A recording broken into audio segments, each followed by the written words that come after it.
Good afternoon, ladies and gentlemen, and welcome to the Co-op Podcast, episode 209. I'm your host, Richard Bailey Jr., and today I'm joined by Mr. Gary A. Swaby. How's it going, Gary? It's going good, man. We're only 1 week away from, when E3 kicks off with the EA conference and everything. And, we'll all be flying into LA. So exciting times. Absolutely. This time next week, we will actually be getting ready for the Microsoft conference because it is next Sunday. So definitely looking forward to that. Oh, no, yeah, the EA thing is the day before, but we actually come in that Saturday, so we will be there for EA Play. So should be good. We're also joined by Mr. Max Muller. How's it going, Max? It's going pretty good, Rich. Happy to be talking about E3, going to my first one ever, so it's going to be exciting. I'm hearing it's a lot of work, but we're looking forward to doing it to show you guys all of the awesome games that we're checking out there. Absolutely. Yes, it is going to be a lot of work, but it is going to be a lot of fun. And, for those that don't know, some of us will be meeting for the first time. I know Gary and I will be meeting Max for the first time in person. So, yeah, it's going to be a fun experience. So, looking forward to that. And, of course, we are also joined by the returning Mr. Jake James Lugo. How's it going, Mr. Lugo? I'm doing good, Rich. Happy to be back. It's been a crazy 2 weeks, with a bunch of different stuff. I've been a very busy guy all over the place, but it's about that time. E3 is next week. E3 is for me, and pretty much for all of us, starts on Saturday because a lot of us, we're flying out to LA that Saturday morning or Saturday afternoon. I'll be in LA getting ready to go to the EA Play Live event, which is the EA conference that Saturday morning. I'll probably be in LA around 9:30, 10 o'clock. And then immediately from the airport, got to run over to Hollywood just to go to the EA conference. So it's going to be a hectic week starting this coming weekend, and I can't wait. I'm excited. You guys are excited. Everybody in the chat, I hope, is excited. There's a lot of stuff going down. We got a lot of stuff planned out, so I can't wait. Oh, yeah. We're going to be very busy this year, but it is going to be very fun.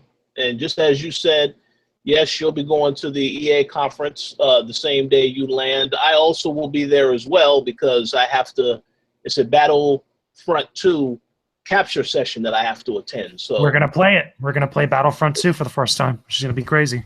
Yeah, so definitely look forward to a lot of our thoughts on all this stuff. We'll talk about the scheduling a little bit later on today, but we're gonna go ahead and jump right into the show. First, of course, we need to talk about what we have been playing. So, Mr. Lugo, how about you go first and let us know what you've been playing? So in the time that I was away, ever since I got back from the Destiny 2 event that happened not too long ago, that was a big deal. We have a discussion, me and you did, Rich, about Destiny 2, kind of like our little debriefing of me, talking about what I played, what I saw there, how the actual event was. That's all up on the Koalition.com right now. I also have an interview with Mike Zack, who is the art director of Destiny 2. That's up on the website right now. All that content is there for you guys to check out. In addition to that, not only did I post up reviews for Injustice 2, I posted up reviews for Demon's Crystals, but also recently within the last few days, including a discussion that me and you did last night, that's on the website right now. My review of Tekken 7 is live on the site. I ended up giving it an 85 out of 100, a solid score, well-deserved. I felt that was fair enough. We went into great detail about why that score was given to Tekken 7. It's a solid fighting game. I don't think it's the best fighting game right now on the market as far as 2017 is concerned. That to me, that still belongs to Injustice 2. And I even talked about that in my own review of Injustice 2. I was able to review both games and kind of give a little compare and contrast in our discussion that we did last night. So that was a big deal for me. In addition to that, which I could talk about now just randomly, I'm writing the guide on IGN for Tekken 7, which is, again, another project that I'm pretty excited about. So I'm getting a lot of Tekken this weekend, getting a whole bunch of stuff done as we move into E3. But that's been the bulk of the majority of games I've been playing. I have some more reviews. They're going to be going up within the next few days because, again, we're all scrambling to finish up our last minute important work before we go to E3, because once we fly out or once we go into Thursday or Friday night, all we are about is about E3 entirely. E3 2017 is all we're going to be focusing on, and that's all the content that's going to be going up on the site throughout the entire week of E3. So before then, for me anyway, I'm going to be posting up reviews for Oceanhorn, on PlayStation Vita. I'm going to be posting up reviews for Cooking Mama on 3DS. There's a new Cooking Mama game that came out, as well as also Mask of Deception that's also on PlayStation Vita. So you guys are going to get a little bit of everything from me with stuff that I have been playing all over the place. So hopefully you guys enjoy that. But that's what I've been up to. I've been real busy over the last week. Yes, absolutely. And as you said, we're going to get even more busier with this upcoming week. But I definitely would encourage all of you to check out the Tekken 7 discussion that we had. If you haven't seen it already, it is on the site right now, just as JJ has already said. I thought it was a very good discussion, talking about the positives and negatives of the game. But definitely check it out if you're interested in checking out Tekken 7. So I'm going to move it over to Max. What have you been playing? You know, unlike JJ, I didn't have a very busy week in terms of games. I got in my usual Rocket League and Halo 5 matches every once in a while, but really most of what I've been playing this week is this game called Tokyo 42, which just came out. It's an indie game, and it's okay so far. I'm not too far into it yet, but I plan on having the review up by the end of this week. But basically, so far, it's kind of like a isometric Hitman game, a top-down assassin game that also, it's a stealth game, but it also dabbles in like free form parkour and stuff, which I'm not sure how I feel about that yet. And it kind of has a Fez mechanic as well. So while it's top down, you can rotate the camera around the field to change your view and see different things and make combat easier or harder for yourself and stuff like that. So it's interesting so far, but I want to get more into it before I really give my thoughts on the game. But other than that, I really haven't played a whole lot this week, sadly. But hopefully that'll change after E3, and we'll be getting a bunch of games for the summer and everything like that. Oh yeah, I mean it's totally totally understood. You do have to take out some time to take care of other things, but also relax, because again, it's going to be a very, very busy week coming up for all of us. So totally understood. So no worries there. So Mr. Gary A. Swaby, what have you been playing besides Overwatch? Because I know before you even say anything, yes, you've been playing Overwatch. So what else have you been playing? Yeah, you are correct. I've been playing Overwatch, but as well as that, I've also been playing Nier Automata as well. I haven't got too much further than I was last week, but still enjoying it. I beat that weird boss that keeps evolving whenever you like as you fight him, he keeps evolving and leveling up and stuff. So yeah, that's basically where I got to. And I also played The Walking Dead episode 5 for season 3, which is the finale of the season. That was very good, and I have to say that this entire season of Walking Dead has been phenomenal, just as good as the first season, I think. So yeah, great job by Telltale on that one. I loved like every minute of it. They told a great story. It was compelling. You didn't know what was going to happen. It kept you guessing. And you had to really think about the decisions and the choices you made and how, it might affect things going forward. And I mean, the ending, it wasn't, it didn't leave a strong, lasting impression, because I was expecting something a bit more spectacular to happen. But the fact that, the choice you make impacts the characters significantly, like it determines a lot. So that in itself was cool. Just the fact that you can make, a big decision at the end, kind of. So yeah, great season of Walking Dead. Definitely recommend it if people have played the previous seasons. And that's pretty much it this week. Yes, this sounds good. So as for what I've been playing, I've also been playing The Walking Dead, A New Frontier. Yes, we may be doing a podcast in the future to talk about, some more things with the story. I don't want to spoil anything for those that are playing the game or planning to pick it up. But I enjoyed the season a lot. In many ways, I think it's better than season 2 because of a lot of the new characters they introduce. And, Clementine is still in there for those that care about that character. But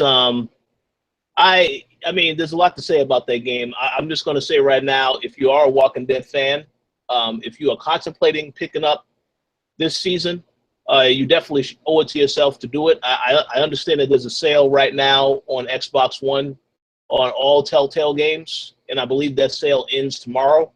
So you might want to check it out on there. Then, of course, it's also on PC and PlayStation 4 if you want to pick it up on there as well. But I definitely would say if you enjoy The Walking Dead, you will enjoy this season. A lot of stuff that happens in there, as you already know, a lot of emotional things that happen. Characters don't make it, that type of stuff.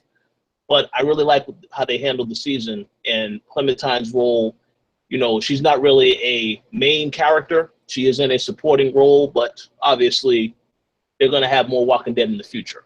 But we'll talk about Walking Dead a little bit more in the future. As I said, we'll have a separate show for that. But definitely check it out because it is worth checking out. And I also did play Tekken 7. As I've already mentioned, we've already had a discussion about that, Mr. Lugo and myself. And I'm enjoying the game for what it's worth. I did finish the story mode. It's still a good game. But if I was to compare this to Injustice 2, because I had a friend that asked me, actually right before I recorded this podcast, he asked me, well, what should I get between Injustice 2 and Tekken? And I told him, well, I enjoy Injustice 2 a lot more. But, you have to make that decision for yourself. Tekken is a great game for what it is. It's a fun game. But Injustice 2, my personal opinion, this is a game that, I was pleasantly surprised with everything in that game also. So, but yeah, been playing a lot of Tekken 7. So right now, just taking it easy, getting ready for E3 because there's a lot of games we're going to be playing and covering. So, but that pretty much is all we've been playing for this week. So we are going to start to get into a couple of topics. Before we really dive deep into the E3 shows, the different presentations, so on and so forth, I believe that Mr. Lugo, you did want to talk to us about something that you received recently and give a couple of thoughts. So the floor is yours. Yeah, sure. It's only going to be very briefly that I'm going to talk about this. Basically, Urban Armor Gear has sent me a case for the iPad Mini 2, because if you guys didn't know, I have an iPad Mini 2. I use it for work. I use it for whenever I travel to different events, to check my email and to, get pictures and post up on social media, all the different things that we normally do here at the Koalition. So they reached out to me and they let me know that, listen, we have a couple products and stuff that we've been trying to, get people to actually check out and see and stuff. And I was like, okay, sure. Show me what you got. So they sent me this, this iPad Mini 2 case, which is kind of like a military-esque, like hard case. And again, I wish I was able to show you guys a picture. I'm not able to do so now, but I'm probably going to be posting up a video later today after we finish the co-op show over on the website to kind of give you guys a little bit more of a clear breakdown and an actual showing of what it's like. But they sent it over to me and I had the chance to kind of like mess around with it, actually see how good it was. It's very lightweight. Again, it's like a black steel kind of like color. It's very durable. As far as like, again, if I dropped my iPad right now, my iPad would actually be, completely good. It wouldn't be like cracked up or messed up or anything like that. It feels very sturdy, feels very durable, and it makes it feel like my iPad Mini 2 is protected. So I thought that was pretty cool walking around with it. It doesn't feel like I'm carrying anything heavy. It's very lightweight. It doesn't feel like restrictive compared to like my old iPad case, which I had a more default, a little bit less quality iPad case beforehand that wasn't as durable as what the one they sent me now. But I do appreciate it. I think it's pretty cool. Again, I'm going to be talking about a little bit more, probably a real quick video they're going to post up on the YouTube channel sometime after we finish the co-op podcast today. And you guys will get a little bit of a better look and a little bit of a better kind of, detail and description, more of my opinions about this case. So real big shout out to Urban Armor Gear. Really appreciate you guys sending this over to me. This is going to be helpful for me when we go to E3 now in about a week, later this weekend. Going to be having it on with me. So I'll get a real good kind of like field test with it during then. Sounds awesome. And I would definitely encourage everybody, if they do need a new case for their iPad. I understand they also have book bags as well. So definitely check them out if you're interested. So one other topic we need to get into before we really dive deep into E3. There was a little bit of news this week, and I guess that we have to talk about this briefly, but we did get a couple of details about Nintendo Switch and what their whole plan is for internet, and of course we saw the setup, the current, I believe it's the party chat setup that they have for the Nintendo Switch. So I wanted to get you guys your initial first reactions. Obviously, we don't really have too much to say about it yet. I'm assuming that we will see more about this at E3, perhaps in person, provided that we actually are able to see Nintendo products up close. But I wanted to get you guys' opinions on this party chat setup that they have now based on the images that we have seen already online. I'm going to let you start off with your impressions, Mr. Lugo. So go ahead. Yeah, to be honest with you, there's been a lot of muddiness all over the place with this online service with Nintendo Switch. And like I first said, after the Switch event had happened in New York, and they kind of gave more details about it, both in the New York presentation as well as also the show that they had in Japan. There's a lot of mixed messaging. There's a lot of weird, just information being put all over the place, a lot of misclarification. We now have a pricing model for what is actually going to cost for us throughout the entire year. I believe it's about $20, about $19.99, not a little bit more for the entire year for it.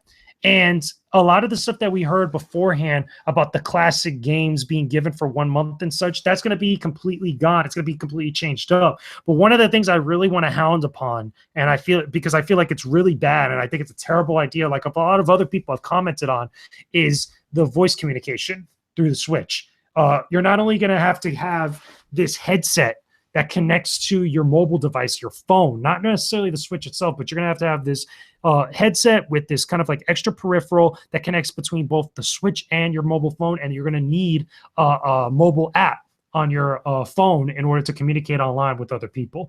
That just seems like a little bit overkill to me. It seems like a little bit overly complicated, and I'm pretty sure there's probably technical and logistical reasons why they're going about it this way, but stuff like PlayStation Network and stuff like Xbox Live Gold have already shown that you could just go directly to the console and just have everything built into there. So what is the real issue with Nintendo, and why do you have to make things so complicated, and why not just make it simple? Because nobody in their right mind, myself included, is not going to want to have another device or want to have download another app onto their mobile device just to be able to talk with people online, when on my other consoles I could just do that without any other problem. It just is something that just seems a little bit way too inconvenient for Nintendo gamers out there. And a lot of people seem to be giving Nintendo a pass, or seem to be giving this, giving a lot of excuses for it. And I just feel like this is just not the right way to go about it. This just is not the best way to not only show a little bit of good faith to your fan base that's stuck with you and a lot of the people that are jumping on Nintendo Switch now, but to me, this doesn't seem like an advancement. This just seems like, again, another example of Nintendo logging behind a little bit, that they should be going about things a little bit differently. They should be having people over there that pay a little bit more attention to their competition and to the environment around them, as opposed to just trying to be Nintendo again and doing things their own stubborn way. At least with that particular thing, because for all the stuff that I just said now, there's a lot of good with the Nintendo Switch. Don't get me wrong. And there's been games that have been coming out that people seem to be excited about, as well as also games that are coming over the horizon that people are excited about. But if this is what's going on with the online service now and the online communication with games that are supposedly supposed to be very big, apparently stuff like Splatoon, stuff like ARMS when that game eventually comes out, stuff like Mario Kart 8 that came out not too long ago, Mario Kart 8 Deluxe. This just seems like a step backwards rather than a step forwards to me. Yeah, I completely agree with that. Like, I just don't know what they were thinking when they brainstormed this. Like, I mean, haven't they looked at other consoles and how they work? I mean, look at the PlayStation Vita. I mean, that's a handheld that had party chat without you needing an additional device on your phone. And also, like, you got to think about how many devices you actually need to charge with that setup. Like, you have to make sure all those different devices are charged fully before like this even works. So it's crazy. Like it's just way too many barriers in between doing something that should be simple. And I don't That's gonna understand eat your why. battery so bad. Straight up. That's gonna eat your battery like no tomorrow between your mobile device and your Switch, I think. Yeah, exactly. Yeah, I 100% agree. And it sucks because, like JJ was saying, the Switch, they did a lot right with it. They did a lot of cool stuff and it works pretty well. Like a lot of the usual Nintendo weirdness wasn't really a part of it, but now we're seeing it again in the form of online, which is something they've needed to catch up on this whole time. That's something they've never really been proficient in and something that people have been asking for them to improve on for a really long time. And while $20 a year is pretty cheap, which is awesome, so people can't complain too much, I guess. That's still that's a dumb thing to like have. Like chat, that should be simple. That shouldn't be a hurdle that you have to jump over at all. That at least, I don't know. I think it's just kind of dumb. Well, I do want to take the time to just give a shout out to the Trigger Man in the chat, because he said a lot of stuff that I thought was very good points, very interesting and entertaining as well. That Nintendo they're behind in the technology. They're not really taking the time to really research the stuff, as you guys have also said. When I saw the initial chat setup, I thought to myself, well, why would I even bother trying to have a party chat or even pay for online with Nintendo? And I do understand that there are obviously still more details that need to come out about the online service. I believe they did say $20 a month is the price, which is fine, but there's still so much information we need to learn about with this whole process. But when I saw that headset in the very beginning, I laughed when I saw it. I said that they can't be serious to actually think that now there are some people that will want to do that, but keep in mind that, you also have to use the app on your phone. And there's just so many things about it. It just seems very clunky. Not really the best way to do something like this. But there are people out there that are going to praise it and say this is amazing. And this is how I prefer to use the feature on my Switch. So more power to them. But I look at this and I'm like, man, this is a joke. Just my personal opinion, But any other thoughts on this whole party chat stuff or Nintendo Online that you guys want to mention before we move on to the next topic? They need to change up their game plan straight up. In all honesty, as someone that's probably the biggest Nintendo fan here, or the biggest person that really cares about what they've been doing with the last couple consoles between the Wii U and the Nintendo Switch, this is a bad idea. And I'm not alone in how I feel about this. It's something that's going to turn a lot of people off. Now, in its defense, to play devil's advocate, there could be some good stuff that we just don't know about, and we won't know until things are put into practice. But as soon as people start having to pay for the service and it really hits them eventually, it's going to turn a lot of people off, and it's going to suck, and they're going to have to really change up their flow or change up their game plan to something different. Again, I just need more info about it. I need to see it in practice, and I have to do a little bit more reading about it, but this is not looking good. And also, if you have an iPhone 7, you also need an additional adapter so that it can plug into. Oh man, he's right. So yeah, that's hilarious. Well, hey, listen, Gary, yeah, you're right. But there's some people that will be like, hey, well, I don't care what I need. I want to do this. I love this feature. I love that they're having party chat. So I will do. They're gonna care when they have to start paying, though. Then when you start paying for stuff like you pay for Xbox Live or you pay for PlayStation Plus and stuff like that, you expect it to be a quality service, and you're expected to be given a service that is it's convenient to use. With this just seems like there's a lot more asterisk and there's a lot more catch-22s with it than there needs to be. Especially, even though the price is cheap for $20 a year, that's not bad.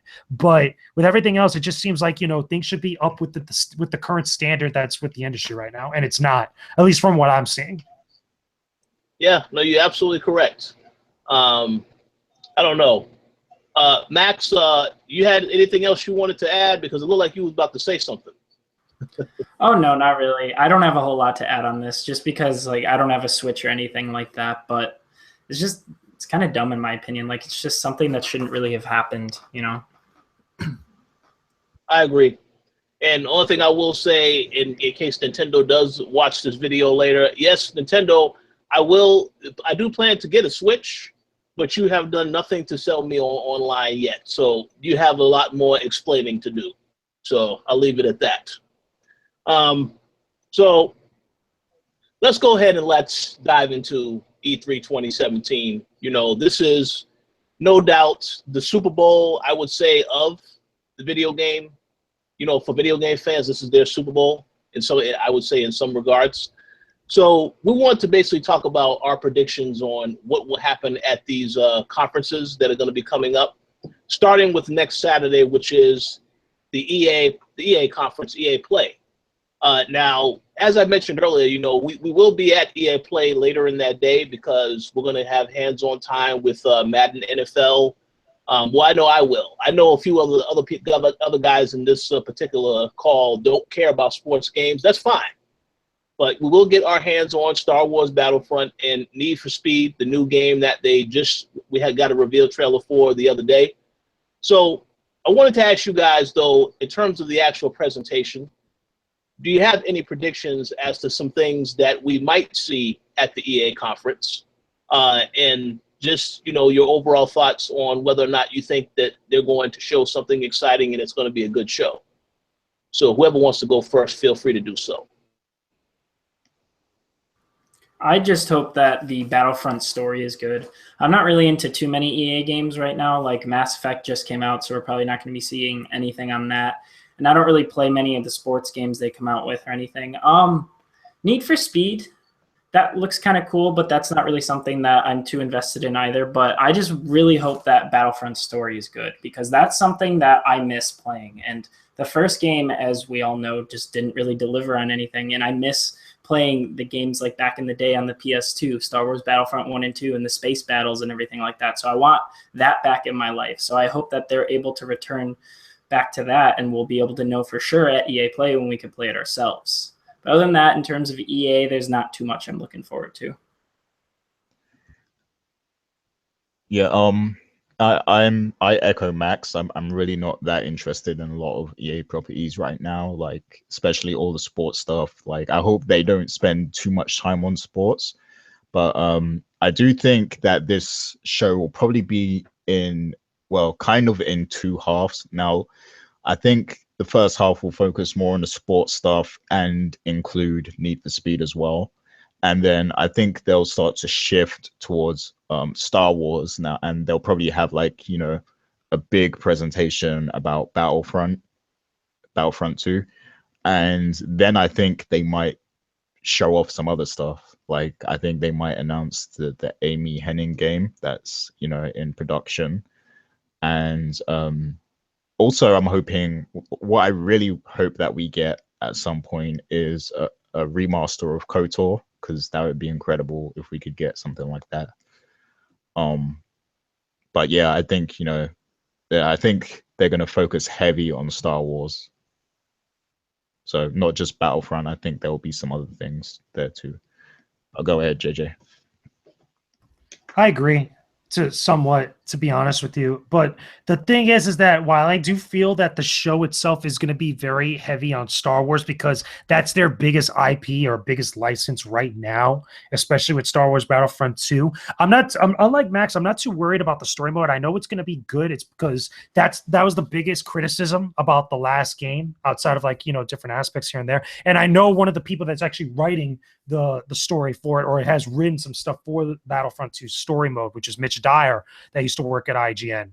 And you know, they're planning some big things, and it looks like they're doing a lot of big stuff that's getting a big reaction from a lot of people based off the trailers we've seen at this point. What I think is going to be interesting though is the gameplay, that we're going to see like new stuff from like the newer trilogy, you know, stuff from like The Force Awakens and also The Last Jedi. That's going to garner the most attention when it comes to Star Wars Battlefront 2, and also the ability to play it, because again, we're going to get hands-on time with it, so we're going to know firsthand after that conference. I do think also there is going to be some sports implemented into it. I think it's that NBA Live, I think at one point got leaked out or it got shown. So we're going to see stuff like that. I'm more than certain we're going to see stuff for Madden, probably the same stuff for FIFA, things like that. Maybe UFC. I would not be surprised if we don't see stuff for like UFC. That's definitely, within their sports division of games. And, things like that are going to happen. Now, unlike Gary, though, I don't think we get a lot about the Amy Hennig Star Wars. And for a couple different reasons. At the most,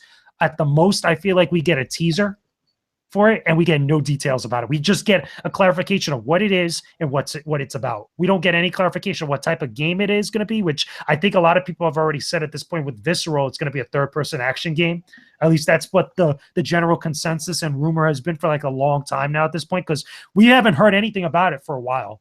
If anything, this would be the year to actually talk about it, because after Battlefront 2 next year, and also keep in mind, this year is also The Last Jedi. Next year, we also get that second, the Han Solo spinoff movie, and that'll be great to talk about that game if there's any sort of relation to Bounty Hunters or Han Solo, like what some people have rumored about.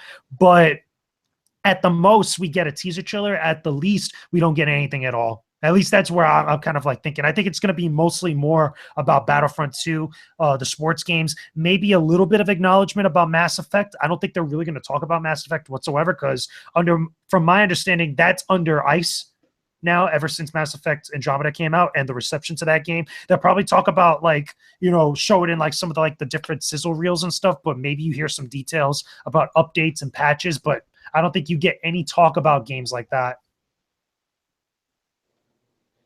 Yeah. I mean, I don't. When I said the Amy Hennig game, I didn't expect them to have like a full, demo or presentation or anything. I definitely feel like it will just be a teaser, maybe even just a logo or something.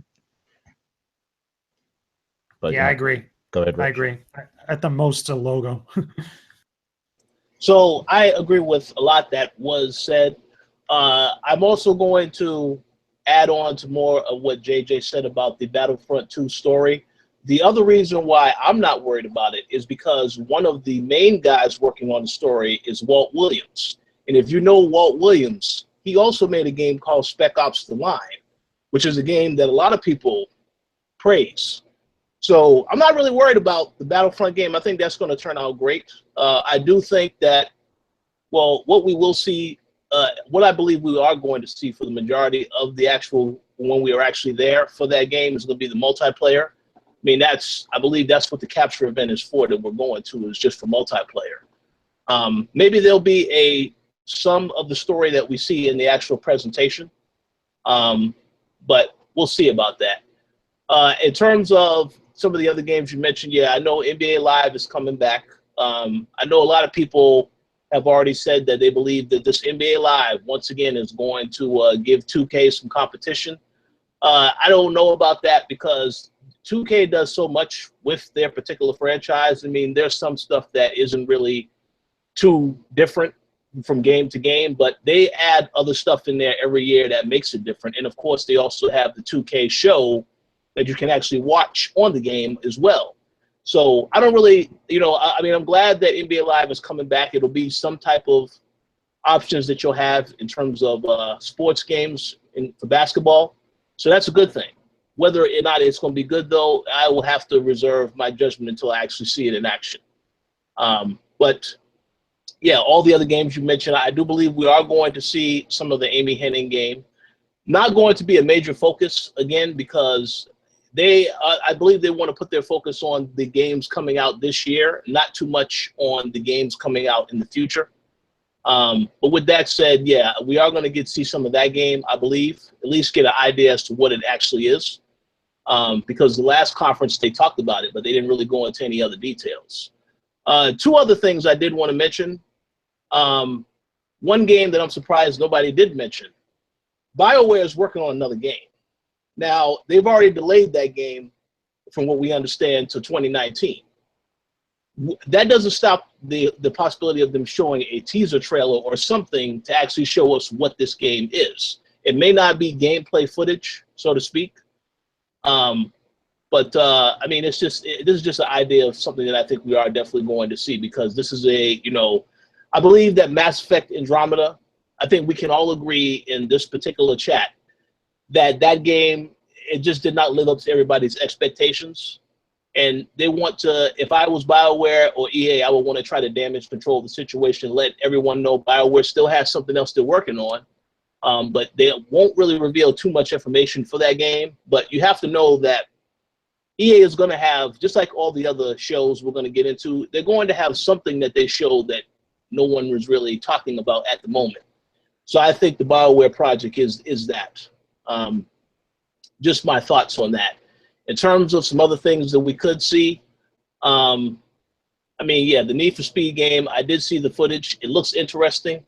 I'm not really quite sure yet what to expect from that, because I know the last game, it looks great, but it was missing a lot of things. So this other game could be, obviously, it will be better than the last game, but we just need to see more about it. And we'll have to see how that goes. But as for other surprises, man, there's so many that you can think of. I know that we got the Unravel game last year, and I know that studio is working on another game. I don't know if it's a sequel to Unravel, but maybe another indie game. We're going to probably get more information on that too. So I feel like the show has the potential to be a good show. I really feel like every conference can be potentially good in its own way. But with EA, again, because they made the decision to start so early, and again, you know, this is a show that starts on Saturday, noon Pacific time, I believe, right before all the other stuff gets started, because Microsoft is the next day.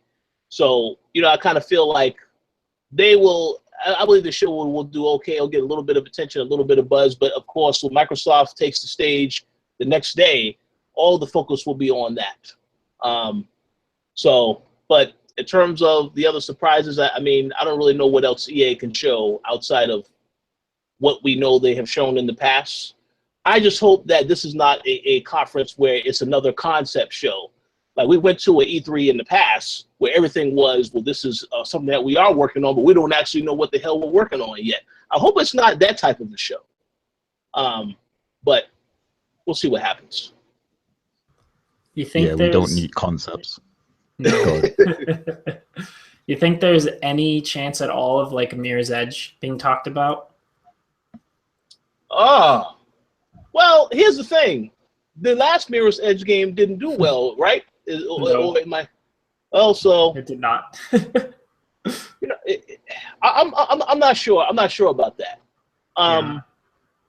One question I did have was there news in the past that EA is working on their own version of an Assassin's Creed action adventure type game?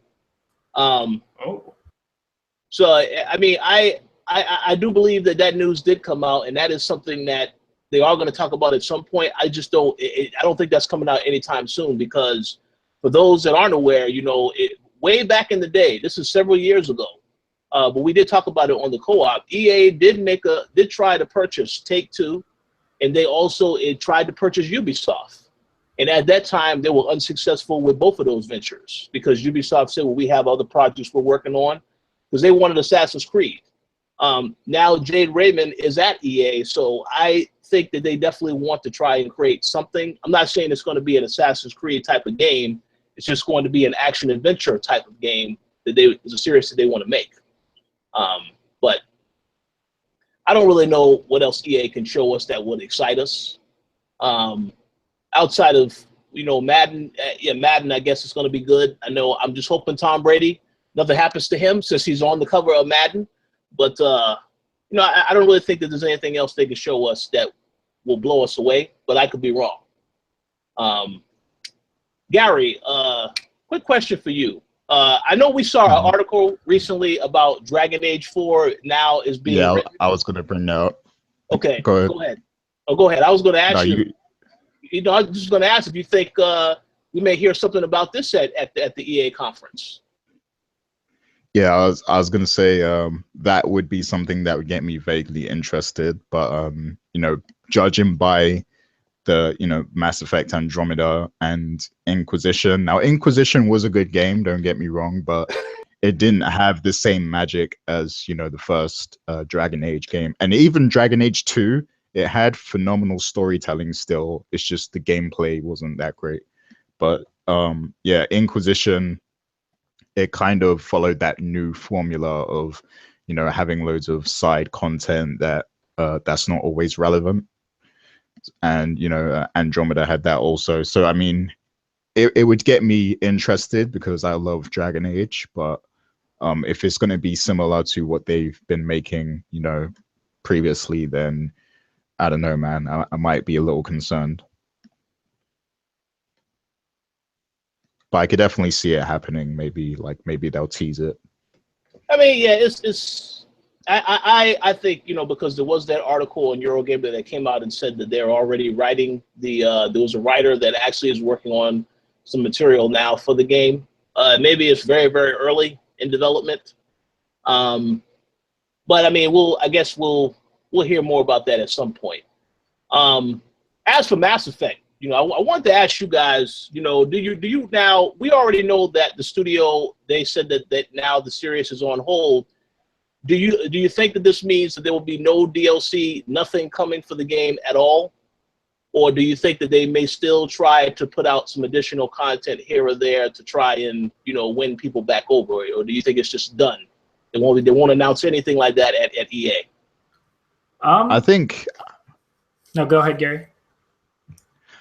I think they will still try to do DLC for the game because there were some plot points they kind of left open, and you know, speaking with other people who have played the game, people are still kind of interested in certain aspects of the story.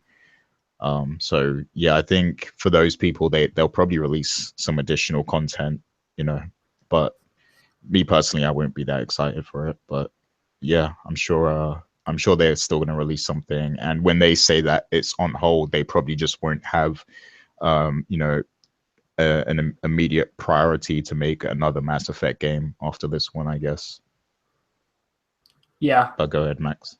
Yeah, I'm with that too. Plus, they also have the multiplayer that they are going to support.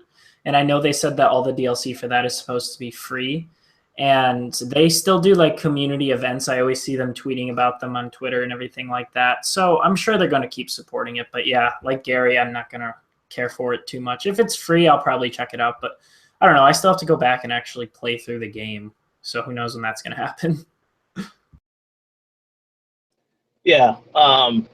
As I've already said on this show, I've never finished Mass Effect Andromeda. So, you know, man, they just messed up that game, in my opinion. But we'll see what EA does with their conference. I mean, I will give them the benefit of the doubt that there are some games I'm interested in. Battlefront, I have to give them a lot of credit because the fact that they added a story and they actually got people on this story that can make it really good. The fact that they want to do a lot of other things because they took all the feedback to heart is good.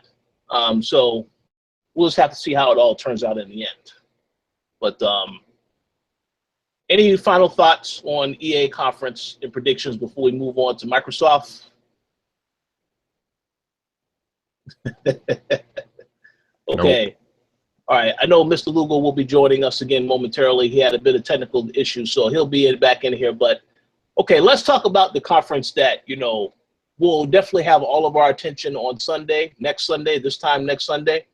The Microsoft conference. Now, all of us will be in attendance at this, unlike the EA Play event, because it starts so early. A lot of us will be landing by the time that conference starts. We're going to miss some of that. But we'll all be in attendance for this. We've said multiple times, this is, by far, this is a very important show for Microsoft and the Xbox, I feel, because we haven't had any real Xbox releases so far this year. Halo Wars 2, yep. But I don't know too many people proud to say that they're happy that, you know, that game came out and that they would even bother playing it in the first place. So this is by far a very important conference for Microsoft. I wanted to ask you guys if you had any predictions about this conference, based on whether or not you think there will be any surprises. If so, which surprises? Do you think they're going to have anything to say about the Scorpio price, so on and so forth? So, Max, since this is going to be your first E3 and the first real conference that you will be attending, what do you think that Microsoft is going to bring to the table next Sunday? Well, obviously, we're going to get the full lowdown on Scorpio, but I don't expect it to be delayed, but I wouldn't be surprised if it got delayed until maybe early next year or even a bit later this year. But I'm leaning towards a no on that, but I wouldn't keep that out of the question entirely. I'm excited to see Shadow of War. That's going to be dope because I know that that's like the first Scorpio game or something. They have that deal. So that's probably where it's going to be revealed. A lot of that game is going to be shown off. So I'm excited to see more of that. As far as games we're aware of, like Crackdown and Sea of Thieves and those sorts of games, as you guys know, as everyone here knows, I'm not too excited for any of those. Like, I'll definitely keep my eyes open for them, and hopefully there's something that can catch my attention, but right now there's not much in terms of that. Maybe Cuphead. Cuphead looks really cool. That'd be cool if they said something about that, but I don't know if they will. I don't know, man. I want to see something new, or at least a reboot of a great IP, like maybe a new Banjo-Kazooie or a Conquer or something like that. I think that'd be awesome. I know Halo is a talk, but I don't think we'll see really anything on Halo. I may see a teaser, and I used to think that I was like sure we would see a teaser, but as I've read more into it and stuff like that, I'm not entirely sure we're going to see a teaser anymore, but I'd be excited to see that. I'm trying to keep my expectations low. You know what I mean? Just because I know that Microsoft is probably it's going to be the most controversial conference. And I know that's the one everyone has their eyes on, just because like Sony, we all know is going to be great. We have a good idea of the games that are coming. Same with like Ubisoft and EA and everything. Microsoft is the only one where we're not entirely sure what we're going to get. So I'm just trying to not get my hopes up on that one. So I definitely am going to come back to you a little bit later and ask why you think this is the most controversial conference of all the others. Definitely. Yes. But Mr. Lugo, we've just started our discussion on Microsoft conference predictions. Do you have any that you would like to share? Of course, yeah. And by the way, for the record, Google Plus could be a real pain in the ass because like I had to restart my whole computer. So I'm just putting it out there, Microsoft. You're already on my kind of like, my naughty list as it is. But regardless, though, okay, getting on to some more pertinent matters at hand, okay? I don't think that Microsoft's conference or the Xbox conference is the most controversial. I think it's going to be the most interesting. And I think it's the one that people are going to pay attention to the most because we're going to see new hardware. More than likely, we're going to get more details about new hardware. And the simple fact is this: while we do know what the guts of the console is, as far as like getting a general idea about it, ever since we had that reveal that happens with a bunch of different websites that actually went to the Microsoft headquarters and saw Project Scorpio hardware running stuff, like actually seeing, I believe it was a Forza game that they had saw running on Scorpio hardware, that it was running at 4K. There was different things like that, but this is going to be the first time that at least they have the opportunity to show us what can Scorpio do and how could it actually be relevant to the common Xbox consumer, the common gamer that's actually going to be convinced or not to buy an Xbox Scorpio, which I think that they're going to change the name. I don't think it's going to be called Scorpio when they actually talk about it during the conference. I think that's still a code name that's going to get changed up, and they'll probably reveal it during the conference. They'll probably talk about price. More than likely, if they actually get into stuff like that, I'd still think I'm in agreement with some of the places that were saying around $499, or at least around that price point, simply being because this is a much more powerful piece of hardware. There's a lot more stuff going inside of it that makes it different than an Xbox One or an Xbox One S, as well as also different than a PlayStation 4 and a PlayStation 4 Pro. They're touting this to be the most powerful home console that's going to be on the market. So obviously, there's going to be a premium value put into that, especially if they're getting a bunch of different parts according to some of the different lists that have been put out on the internet. Now, the biggest point that I think that we might get some clarification on, or at least hopefully, at least again, I keep pushing for it, and hopefully it actually comes true. Games. Specific games, specific big franchises, specific big titles, whether they're original IPs or returning franchises that they show us or they talk about that are coming over the horizon as the reasons to own a Project Scorpio or to own a Scorpio, whatever it's going to be called. I still think that they should come out and say that the next Halo game is over the horizon, is down the line. Let everybody know that a Halo game is coming, Halo 6. Even though they came out and said that Halo 6 is not at E3, that doesn't mean that you can't come out and say, like, listen, 343 is already working on the next Halo. Here's a logo. There's nothing wrong with that. I think you do that, you get people excited for jumping into this hardware. In addition to that, talk to us about some games that we haven't seen in a while. Where's Crackdown 3? I still think that Crackdown 3 is a game that'll be a launch title for Scorpio, according to how not only we saw it at the last couple E3s, or at least not last year's E3, but I think the E3 before, that we actually saw like a trailer or at least an announcement trailer for it, but show us gameplay. Show us other games like the Phantom Dust remake that they keep saying is still in development, that's still lingering around and stuff. Granted, we got an HD version of Phantom Dust that was backwards compatible. That's on Xbox Live Gold right now. That you guys could have gotten for free not too long ago. Other franchises that aren't Gears of War, and the reason why I say that is because Gears of War 4 just happened not too long ago. I don't think we're going to get another Gears of War for quite some time. You'll see stuff for like Sea of Thieves that they've been touting out about ever since last year. I don't think that's a reason to really get excited about Scorpio. Maybe that'll be one of those titles that we see, as well as a bunch of the other indie titles like Cuphead that we haven't seen in a while that are in relation to Xbox One and Xbox One S. But the franchises that we haven't seen in a while, stuff that will be Microsoft exclusive, if not Microsoft timed exclusive, as stuff to be like, oh, guess what? You could play this on your Xbox One and Xbox One S, but what if you are able to play this on Scorpio? That should be the basis and the foundation of the conversation happening throughout the entire Microsoft conference or the Xbox conference that whole day.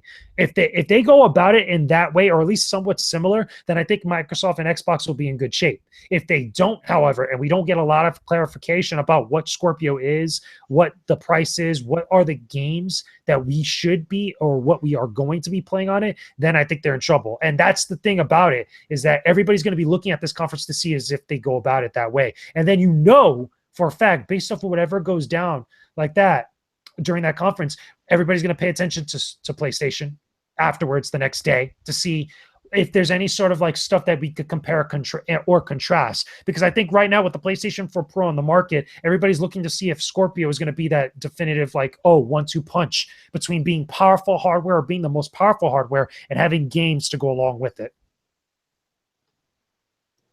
Very well said across the board. Gary, you have any thoughts that you would like to share?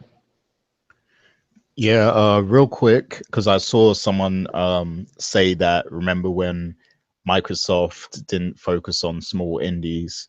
I can't co-sign that statement because back in the 360 era, Microsoft was actually the one championing indies and stuff. And, they really made the indie scene popular back then.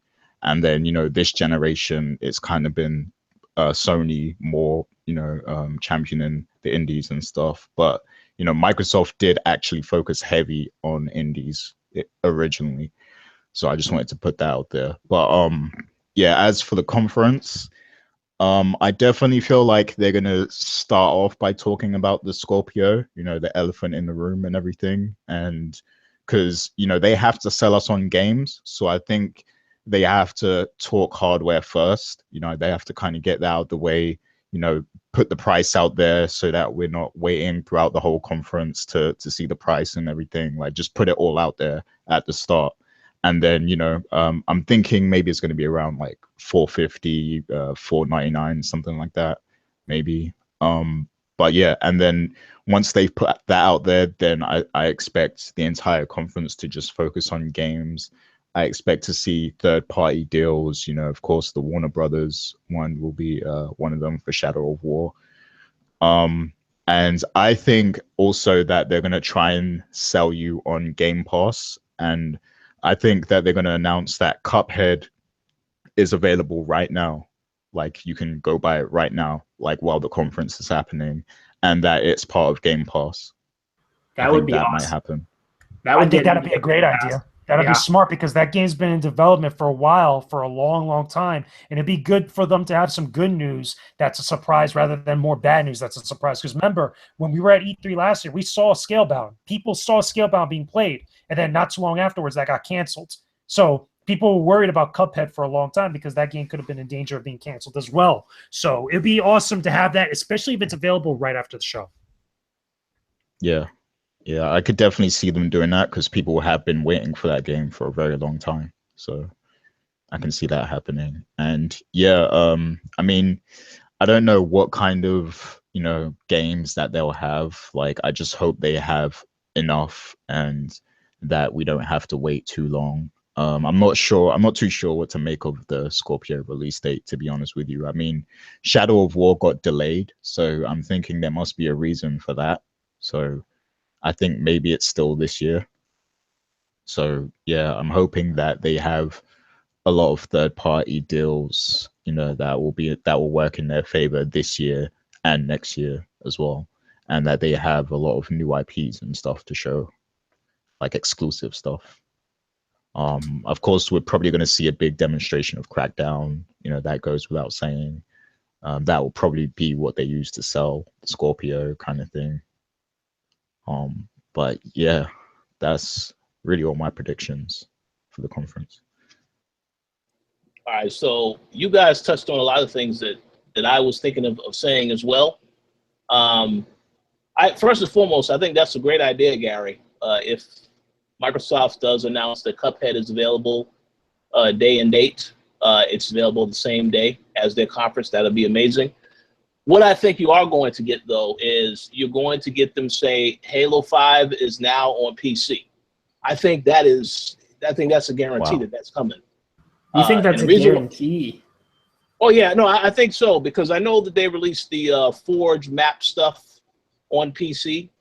I think they know people want that. Phil Spencer has been getting that question multiple times. People ask him, is the game coming to PC? And he says he always doesn't say anything about it, doesn't answer the question. So I feel like that is going to happen.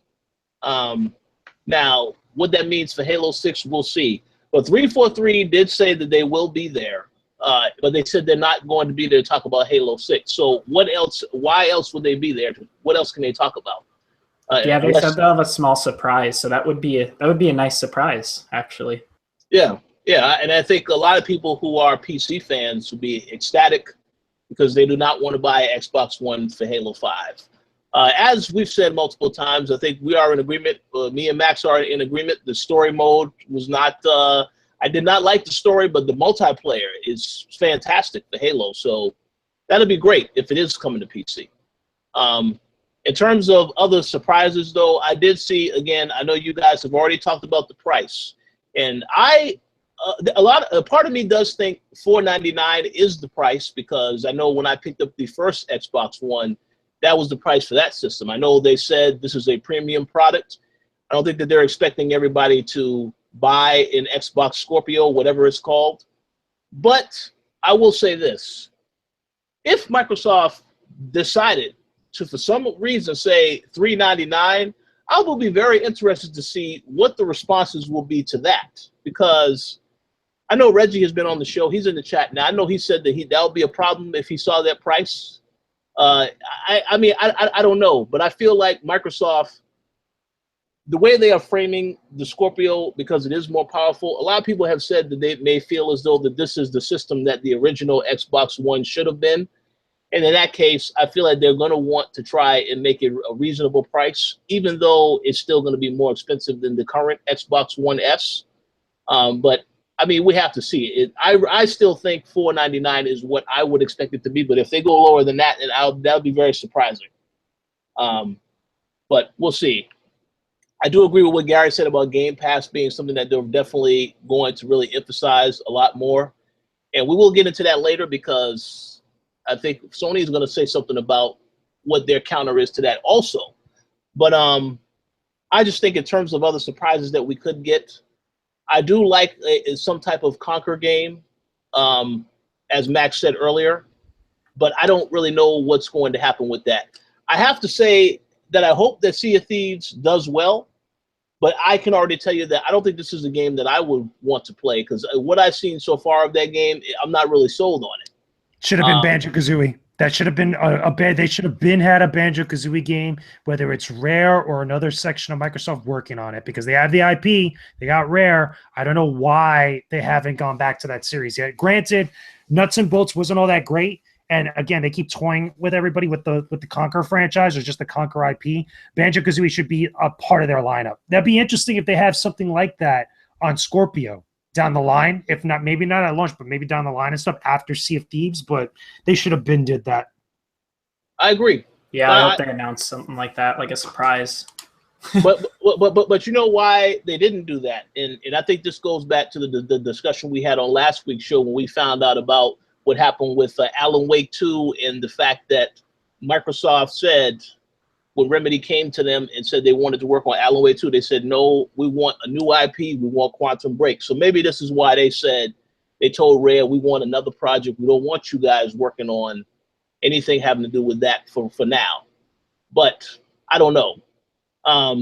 One thing I did want to say, because I don't want Microsoft to drag on too long, I did want to say that I think you're definitely going to get an announcement of what the future of Fable looks like.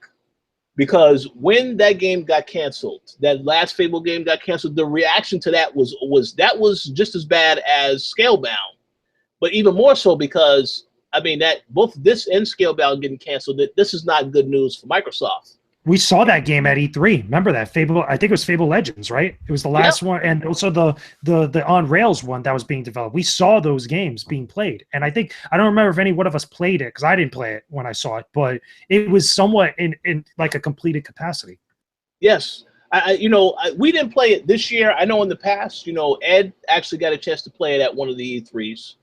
And wrote a preview about it on the site, and the game had potential, but obviously a lot of other things, I don't know what, Microsoft, they had other ideas for the franchise, I guess, and it didn't work out. But I know that game is coming back. Well, the series is still around because people have asked Phil Spencer about Fable, and he's still talking about it as if they're still working on stuff for that. So I would be surprised if they don't announce that they are working on something for that franchise. I mean, it could be interesting.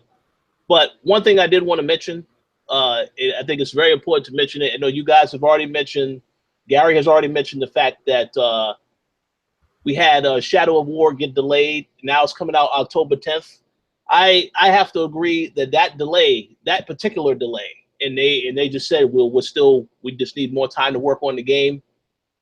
Coming out closer to when the Scorpio actually comes out, whatever the system is going to be called, I think that was the play here. Because Microsoft, they have said before, it has been said multiple times that they do have a third-party deal, but there's no information on what that game is. Now, if it's not Shadow of War, it's something else.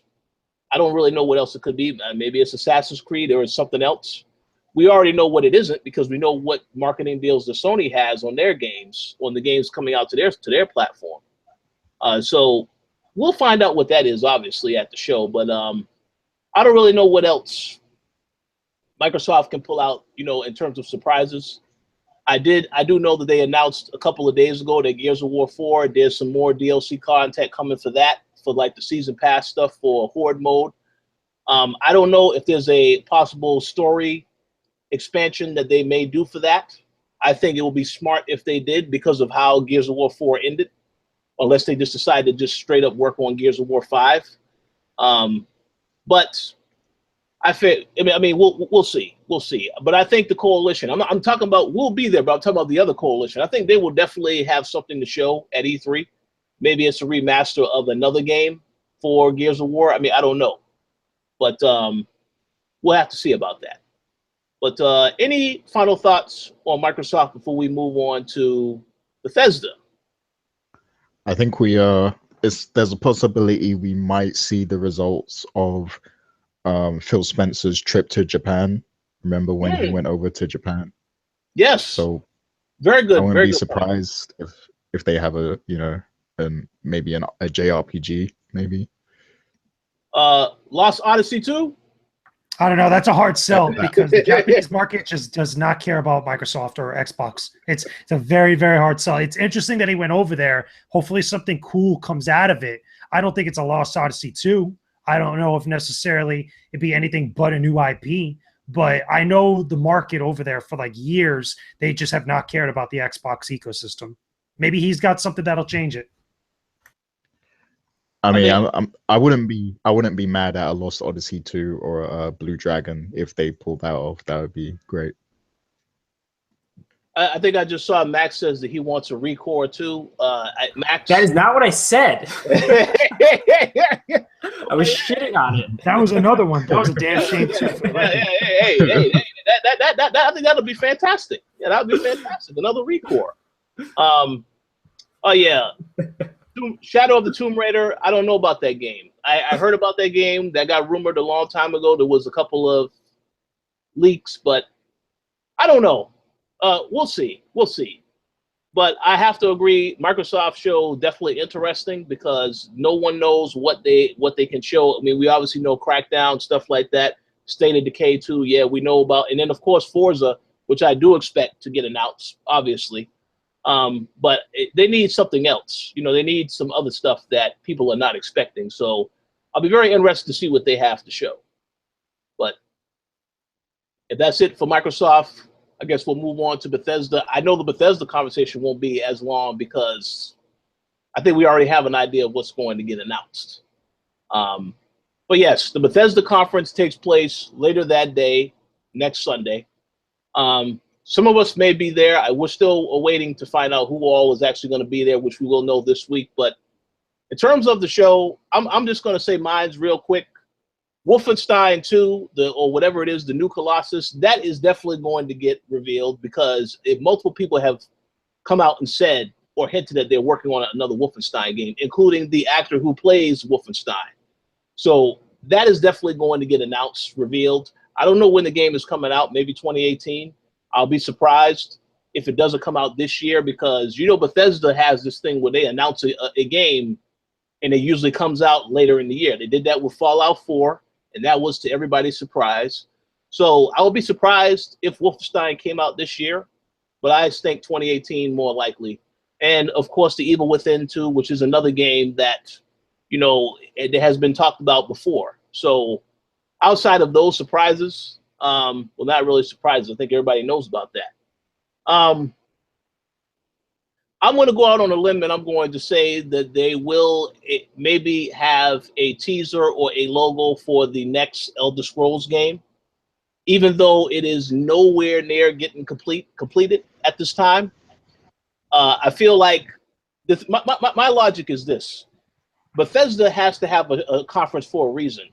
And you have to think about what is the big game that they can potentially have as the main reason. You know, with Fallout 4, we saw that last year, or the year before last. That was one of the big games at their conference. And then last year, Dishonored 2, which was their November release. So when I think about a reason for them to have a show this year, I think Wolfenstein is a great game, but I don't know if that's the big game that you would push and say, well, we need to definitely have a conference because this game. I don't know if it's that game. I could be wrong. But I feel like Elder Scrolls, whatever they're doing with the future of that franchise, they may talk a little bit about that this year. And, of course, Fallout VR, which is another thing that is also supposed to be coming out at some point. So, but outside of that, I'm not really sure what else they can show. So I'm going to ask you guys your thoughts. Max, what do you think we'll see from Bethesda? Definitely Wolfenstein 2, without question. I'm excited for that. Evil Within 2, I'm excited for. I still have to play through the first one, but that's a game that's always appealed to me, so I'm looking forward to seeing more on those. As for Elder Scrolls, I don't know if we're going to see anything on that or not. That'll be interesting, because I know they're focusing on ESO, because I know the Morrowind expansion is about to come out, or maybe just did come out, or is about to come out, or something like that. So they'll probably be talking quite a bit on that. I guess, yeah, at most we'll see like a trailer for a new Elder Scrolls game. I'm leaning more towards no on that, though you do have some pretty good reasons. I think I remember them saying a new Elder Scrolls is still a long way off, so I hope that they wouldn't announce it and then make us wait like 4 or 5 years for it or something like that. But also what I'm interested in is something like, they said they were talking about working on like 3 new IPs, if I'm not mistaken, a while back. So I'd be interested to see anything like that, any information on those. Hopefully there's something other than open world RPGs, because I think with both the Elder Scrolls and Fallout, we kind of get our fill of that. So that'd be cool if they focus more on like other action games or something like that. We'll have to see. But that's what I'm mostly excited for. Definitely Wolfenstein, definitely Evil Within 2, and then whatever new stuff they try and announce. Because ESO is kind of cool, but I don't really care for that too much. And then an Elder Scrolls trailer will be cool, but we wouldn't see much of it. And we know one is coming eventually, so that won't have me too excited just yet. Unless it's soon, which I really doubt. But Yeah, other than that, not much. Just those new IPs. I really want to see the new IPs the most. Agreed. All right, Gary, you have some thoughts that you would like to share? Yeah, you know I love some Elder Scrolls, so I mean, if they showed Elder Scrolls, you know, I would be very impressed. I would be excited. But yeah, like Max said, I know it's probably very far off, and you know, Bethesda doesn't tend to announce things and make you wait too long, like some other companies. So yeah, I don't know if that's gonna happen, unfortunately, but I would love it to happen though. But yeah, I don't think it will. I think one of the new games might be Rage 2 because I know that game, yeah, that game had a lot of interest last generation, so I wouldn't be surprised. You know, I think they were working on it, right? The second one, I think, if I'm not mistaken. So yeah, I have no I clue, think but that would be dope. could see that. Yeah, I think it's a possibility we might see that.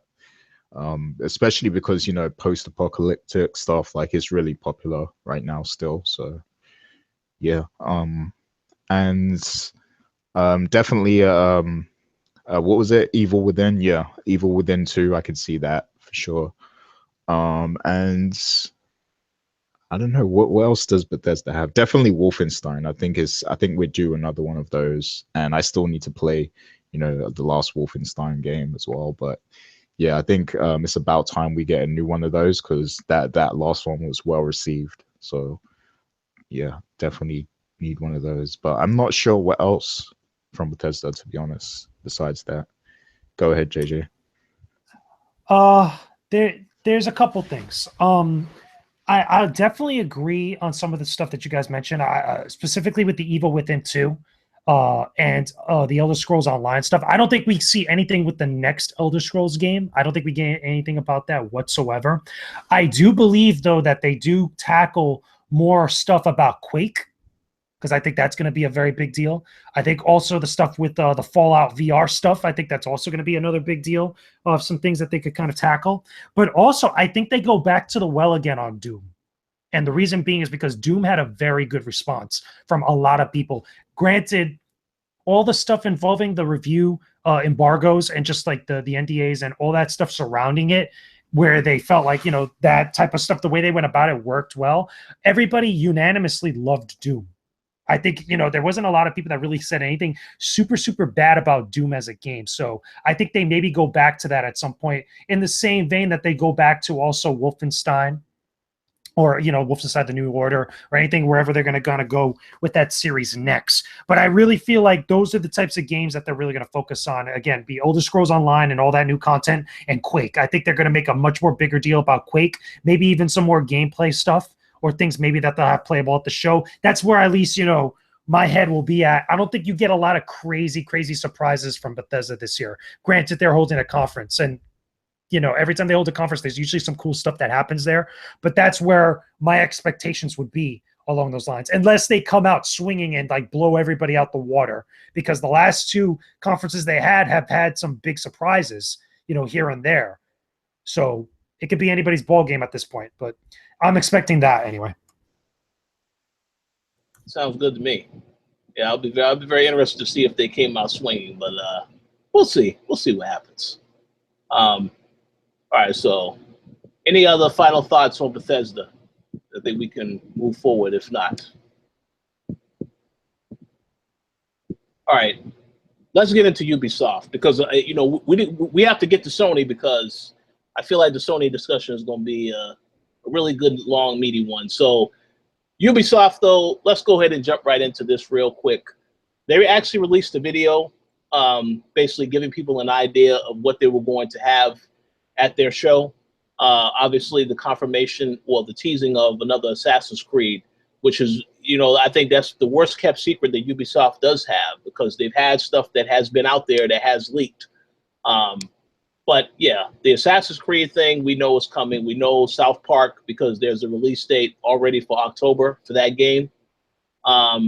We also know about a couple of the other games that they have been working on that we're going to get more information on. Far Cry 5, obviously, that's coming out in February of next year. So I'm going to just say this right now. I do, and I've said this before on the co-op, I have to say it again. I'll be very, very surprised if the new Splinter Cell game is not shown there, because I feel like we are long overdue for another Splinter Cell game.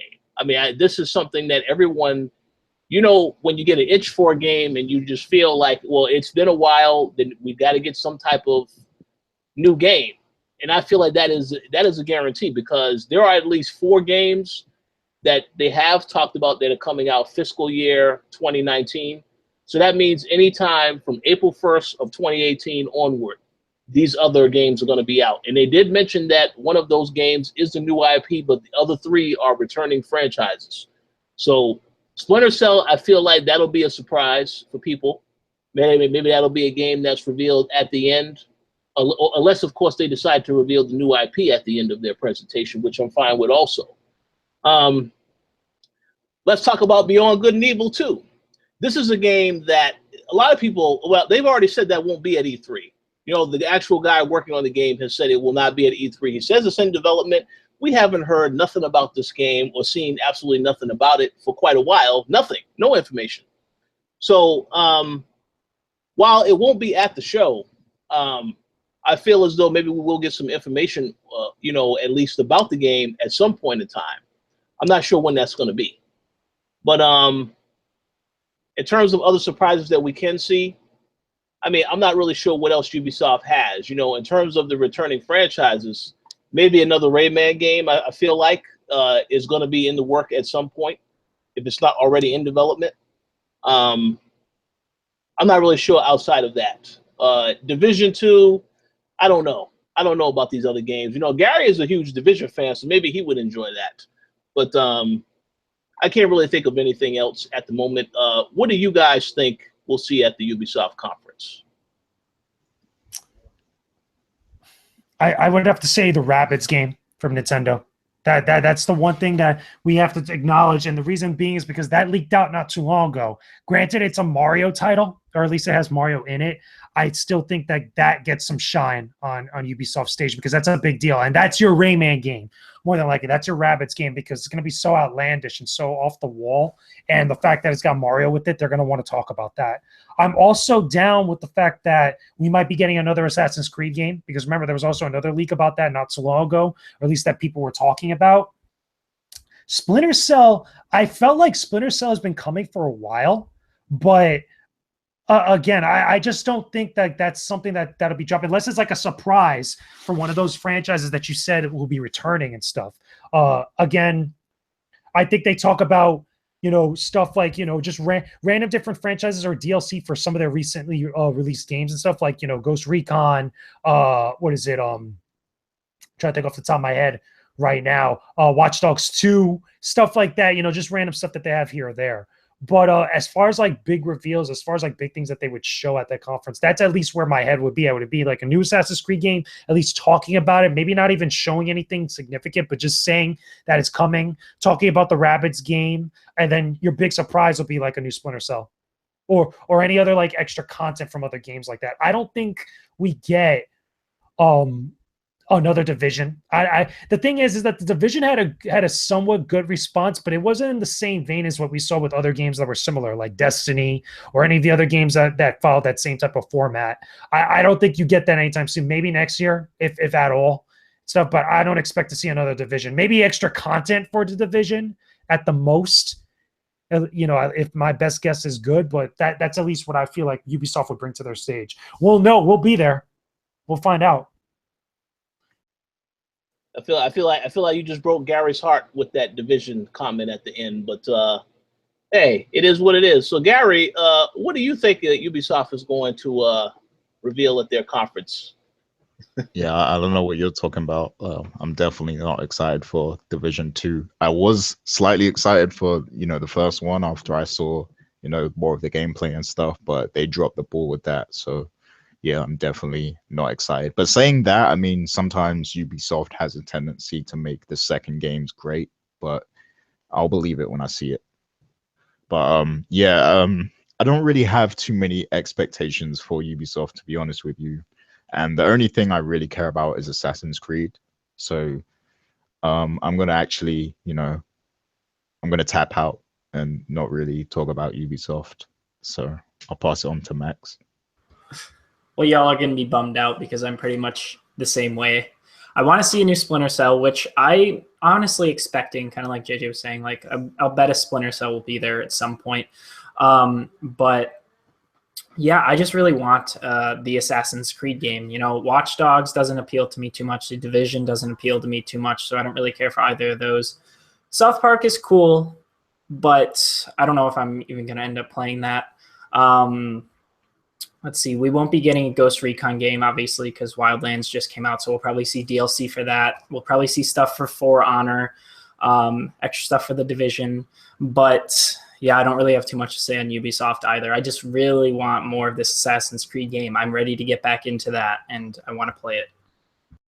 Should also mention that South Park gets also a lot of shine. I forgot to mention that. I feel like that is also the other game because of the license and because of how good the last game was. That game will get a lot of shine, if not shown more gameplay. Yeah. No, South Park's going to be cool. Yeah, I agree with everything said, but I also want to throw this in here as well because I forgot. I also am expecting to see or hear about the next movie that Ubisoft will be releasing. Since they did such an excellent job on Assassin's Creed film, yeah, right. We'll probably. I'm gonna drop a whole big nope on that one, Rich. A whole big nope. Yeah, with that. We'll see. We'll see what happens. But they are working on a Division movie. They're working on a lot of movies. So if there's an announcement, okay, well, yeah, there's still be some type of announcement to in the off time that they want to catch people. But we'll see what happens. Yeah, I agree with you guys for the most part. I feel like Assassin's Creed, this is the game that I enjoyed Syndicate a lot. I feel like this is what one of the games I'm looking forward to most with their show. South Park, yeah, that's coming out also in October. So we're going to see a lot of that. But I feel like Assassin's Creed, to me is the big deal. If Splinter Cell is shown, awesome. Excellent. But we'll see. And now, I have to clear my throat because this is a big announcement. Now we're going to get to the show, which I think everyone can agree is going to be possibly one of the best shows that we have, if not the best show that we have in terms of the conferences, and that is the PlayStation Conference. PlayStation has had a phenomenal 2017 so far this year, so much so that even Stevie Wonder could see, man, PlayStation is having an excellent year, Yeah, so we have to talk about what we think is going to happen at their conference. I'm not going to go first this time because I have a lot to say. So I'm going to actually give Mr. Lugo the floor if he would like to go first, unless he wants to go later. No, I'll go first. It's okay. I love talking about PlayStation. It's all good. So the reason why that we say that the PlayStation conference is probably going to be one of the best this year, maybe besides the Xbox conference, is because PlayStation, has the potential to talk about nothing but games. Their hardware is already out. We already have the PlayStation 4. We already have the PlayStation 4 Pro. PSVR is already out. Nobody cares about Vita, and there's a whole bunch of stuff that people could talk about at this point when it comes to games. Even though side note, I still think that there's going to be some Vita games mentioned during the conference because it's notorious. Whenever Gio Corsi gets on stage, he's talking about Vita in some capacity, and he kind of goofs around with it. So expect that. But it's going to be a game-centric conference. It's going to be like last year. This is what everybody loved about last year when they didn't really say a whole lot. They showed you games, and they talked a little bit about it. They had an orchestra, and then they showed you more games. That's what I'm expecting this year, and that's what I'm hoping is also this year as well, even though there'll be a little bit more talking here and there. I don't think there's going to be certain games there at the show. I don't think you get to see stuff like Red Dead Redemption 2, like what was the rumor for last year. I don't think you get to see Death Stranding. Maybe they talk about it a little bit, but I don't think you see anything extra from that game. I do think, however, you're going to see more stuff for God of War. I don't think it's going to be called God of War. I think it's going to be given a new name at some point, but you're going to see more gameplay of that. Hopefully some more stuff of the Norse mythology, which would be awesome. I think you're going to see more stuff for the Spider-Man game from Insomniac. That's going to be awesome. again, the trend here is that you're going to see games that we've already seen since PSX and since last year's E3, but you're going to see more stuff about them. Days Gone is another one. I think you get more stuff from Days Gone. I think you get more stuff for Detroit Becoming Human. That's also another game that you get to see. I think we also get some more stuff about Uncharted The Lost Legacy, because remember, Uncharted The Lost Legacy is not that far off. I do not think that you get any more about The Last of Us Part 2. I think that's a PSX discussion. At the most, maybe another trailer cutscene. I doubt it, because they already revealed it at PSX last December. So I doubt they've had enough time to really build up some more stuff to talk about that game. I think Naughty Dog is going to focus on the Uncharted The Lost Legacy and then maybe save that for PSX down the line. In addition to that, I think you do get a couple PSVR games talked about at the show. I don't think it's going to be a central focus because, by all accounts, there hasn't been a lot of good stuff happening on the PlayStation VR front. A lot of the games that were developed for PSVR, they didn't really sell that well, but also most of those studios that were developing PSVR games had shut down or had disbanded. If you remember reading in the news after PSX last year, I believe it was, after last December, some of the games, I think it was the developer that worked on Riggs, ended up, getting disbanded at one point, or at least one of the other studios. I could be wrong. And also the same thing for stuff like Dreams from Media Molecule. I don't think you're going to see any stuff about things like that. But it's really going to be about games that are on PlayStation, PlayStation 4, PlayStation 4 Pro. And the majority of the stuff is going to be running on PlayStation 4 Pro. You'll probably hear more about some DLC related to some games that are already out, some third parties, maybe a few surprises from third-party developers or third-party publishers. I do not expect to see like big crazy announcements or crazy reveals from people like Square Enix, from people like Capcom, from people like, I want to say Activision. Well, it's more so the stuff with Activision involving Call of Duty World War II and Destiny 2. Maybe you get some more reveals and more gameplay shown from those games and a little bit more kind of like explanation of what's going on with them, like a trailer at the most. Same thing, also Crash Bandicoot, the Insane Trilogy, that's coming out at the end of this month. I'm more than certain they'd show that a little bit more. They have it playable on the floor, stuff like that. Maybe some stuff with GT, Gran Turismo. That'd be interesting. Again, see some stuff like that.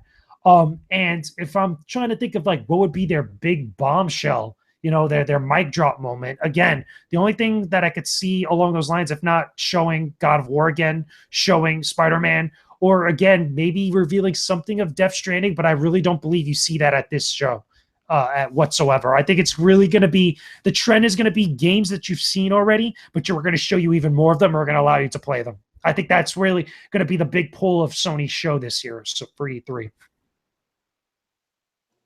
Very, very good insight and picks, I would say, overall. Who wants to go next, or should I go next? I'll go next since mine's going to be pretty quick, since JJ basically covered all of it, which is great because the conference is going to be dope and there's hella stuff coming. But B, because as we all know, I don't have a PlayStation yet, so a whole lot of it won't affect me too much, even though I'm very much sold on the console. For shame, Max. For shame on you. I know, right? Honestly. But and 3, there have been talk of a Spyro reboot, or like remaster or something like that. Since they're doing it with the Crash games, there have been all these rumors of a Spyro one. I don't know if these have any ground at all. I can confirm that's false. Is it false? That's false. The reason why that's only being said right now is for a couple of reasons. Number one, the Crash Insane trilogy, and also because, keep in mind, Spyro is part of the Skylanders series right now. Yeah. So unless, not only does Crash Insane trilogy have to come out and sell well, there has to be an even bigger demand for it. Ugh. That's what I was going to say, because that's what I really would want to see as well, aside from everything else that was mentioned. I guess, though, the games that would really appeal to me, though, once like I get my PlayStation 4 and everything, is definitely the Spider-Man game. I think that's the #1 game. Spider-Man looks awesome, and the zombie game Days Gone I think looks pretty cool, though I want to see more on that because that could just turn out to be another generic zombie game. I think it'd be cool if, well, this would probably be more for like a Square show, but I think it'd be cool if there was something to do with the Avengers game. Maybe like Sony and them have some sort of deal or something like that. Other than that, I don't have a whole lot more to add, unfortunately. But hopefully this summer that will all change. Oh yeah, it will change. It absolutely Definitely. will change. Yes. Okay, Gary, if you want to go last, then I can go next. No, I'll go now. You can go Okay. last. Yeah, so I think this is going to be, heavily focused on games just like last year's conference. And I feel like as far as the games that we're going to get this year, I think we'll get Detroit and God of War, this fall. I think they're going to announce, those games because, they had a strong start this year. So strong finish, that would be ideal for them, especially with the Scorpio potentially coming out as well. And I also think we'll see more of Spider-Man, and they'll probably announce that, that will be Q1 2018 or something like that. And Death Stranding as well. I'm thinking maybe that comes out this year too, but that could be, I don't know, that might be too much. I mean, not Death Stranding, not Death Stranding. Sorry, I got the wrong game. I meant what's that zombie game? Days Gone. Days Gone. You nearly Days gave Gone, everybody yeah, in the that's it. chat a heart attack. Yeah. My bad. I meant that one. Days Gone. Death Stranding. I do think we'll see that though. I think we might see the first gameplay, like because so far it just looks like a fancy art project so far. So I think it's about time we start to see some sort of gameplay just to see what they've been doing. I know Kojima's been, he's got the Guerrilla Games engine. I think it is. Is it that engine? I can't remember. Yeah, from I think it's either the Guerrilla Games engine that they use for Horizon Zero Dawn or for something for Killzone. It could be wrong though. It's from Horizon. The okay. Decima. Well, Decima engine. Yeah. Yeah. So I think because he has that, he already has a lot of assets to work with, and he's probably got a lot of support as well from the team.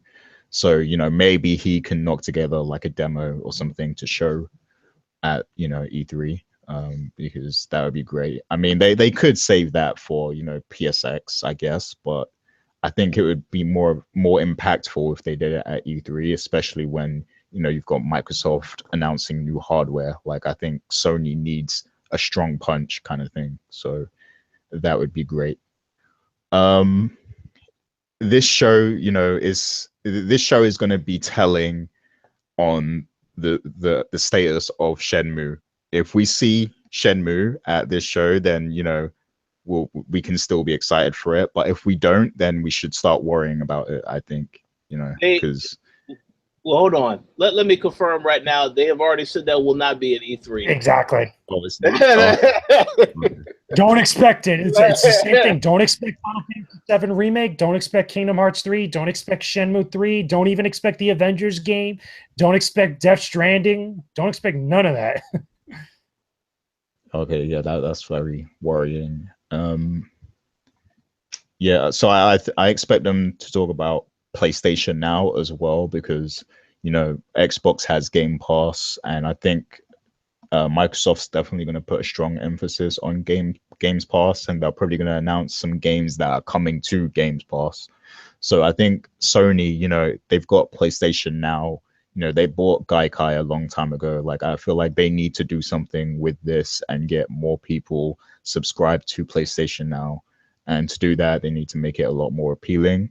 So I think they're gonna either announce a more reasonable price plan for PlayStation Now, or they're gonna announce that you can get certain new games on PlayStation Now. So not just old games anymore. Like you can get new stuff on there, and you can stream it to your console instead of having to download and things of that nature. So I definitely feel like they're going to address PlayStation Now in some way. And then I think we're also going to get news of a price drop for PlayStation 4 Pro. And, that's going to kind of be done to counter the Scorpio, I think. So, yeah, I definitely feel like that. The price drop might not be right away. It might be like, down the line or something like that. But I definitely feel like that's gonna be something they do, part of their strategy. And someone in the chat, I believe it was Triggerman, mentioned Until Dawn. I definitely feel like that's an IP that's coming back. Like I think we'll get a sequel to that because many people liked it, and I think it will be for PSVR as well. So I think it's going to be similar to Resident Evil, where you could play the entire game in VR, but you can also play it as a normal game too.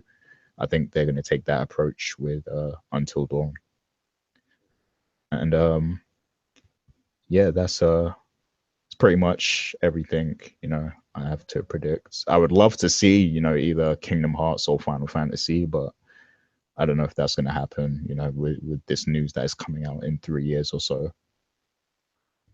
But yeah. Well, Gary, you'll definitely see those games, but obviously E3 2017, I don't know about that. Any other time though, yeah, maybe. So I'll just say this: you guys all had great points that you made across the board. I agree with some of the points, but there are a couple other ones that I did want to make as well. First and foremost, Gran Turismo. I feel like I'm not. Forgot about that.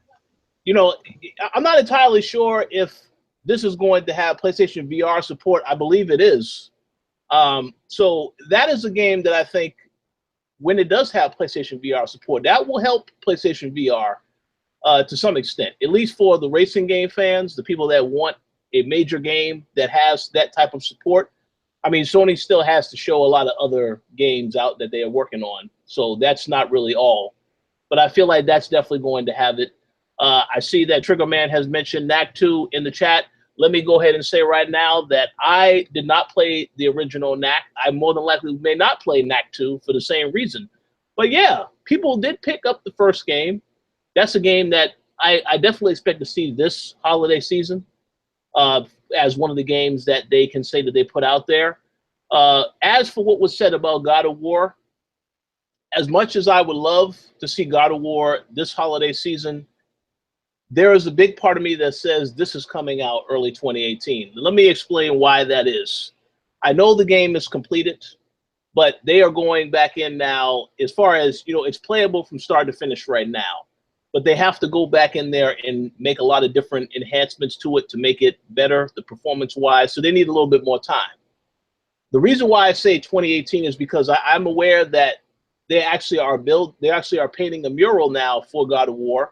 This is something that they did last year for Horizon Zero Dawn. And this is a game that was pushed to this year.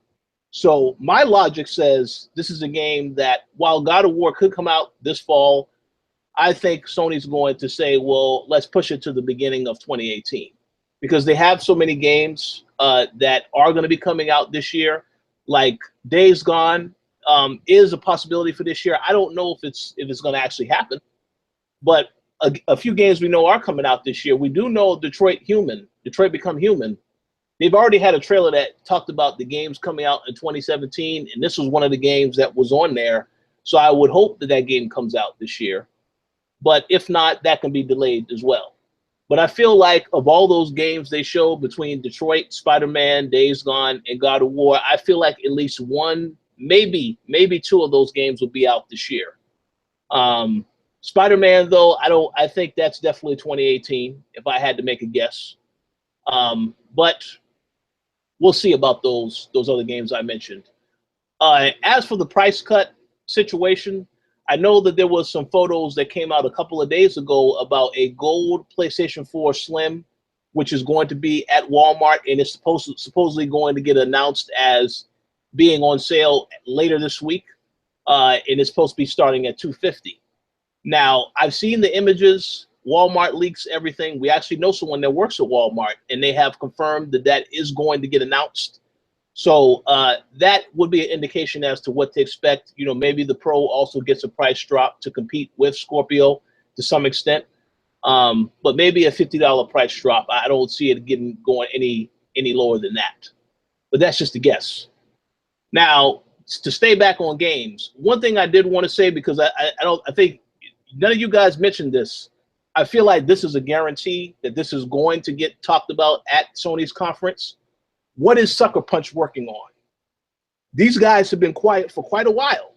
And I feel like there's going to be some type of announcement at this show. I would be surprised if they didn't announce what they're working on and you get an idea of when it's coming out, because the last time that they released the game, this was several years ago when the system had first launched. We got Infamous Second Son, and then we had the DLC, the additional thing for First Light. So I feel like we're definitely going to get an announcement of what they're working on, because that seems like a safe bet because they've been very quiet. Sony has said that there are a lot of games that are in development that they haven't announced yet. So there's going to be some surprises at the show still, I would say. Even though we already know the games that are coming out, we'll get some release dates, yes, definitely. But I feel like they're still going to announce some other games. I don't know what the status is of Dreams. I know this is another game that Gary said, man, I can't wait to play myself some Dreams. So we're going to find out. Oh no, absolutely not. No, this is a must-play game, right? Media Molecule, you know. But you know, we'll see. We'll hear more about that game possibly. And one other thing I did want to say is that there were a couple of games that Sony revealed at their Gamescom show a few years ago that we haven't gotten any updates on. One of the games, Wild, which, you know, it's really hard to describe what that game is if you remember the trailer. But I feel like there needs to be something said about a lot of these games, because that Wild game looked fantastic. But yeah, I just feel like there's quite a bit of games that we still need to get some news on. Obviously, they've already said Shenmue 3 won't be there. And the reason why it won't be there, because they said they need more time to continue working on the game. They didn't want to have it out there. They didn't want to show nothing on it. So that's fine.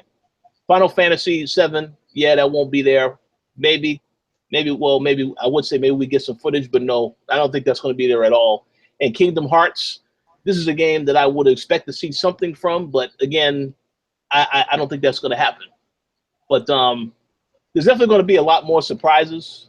I mean, I agree that it's going to be a lot of the games we've already seen, but we already know Sony, they want to top themselves every year with these conferences. And another thing I did want to mention very quickly, Red Dead Redemption 2. We know they have the marketing deal with Rockstar for that game, so I would be surprised. We were supposed to get that trailer last year, if you recall. That's what the rumor was going around. So I'll be surprised if we don't get that trailer at E3.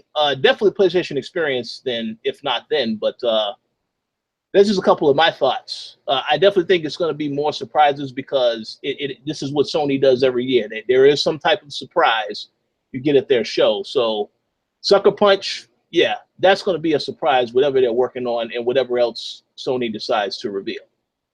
But that's my predictions. But you guys have anything else you want to say about your Sony predictions, or are you pretty much good to go? So no Red Dead? What? No Red Dead. Yeah, I'm going to see any Red Dead.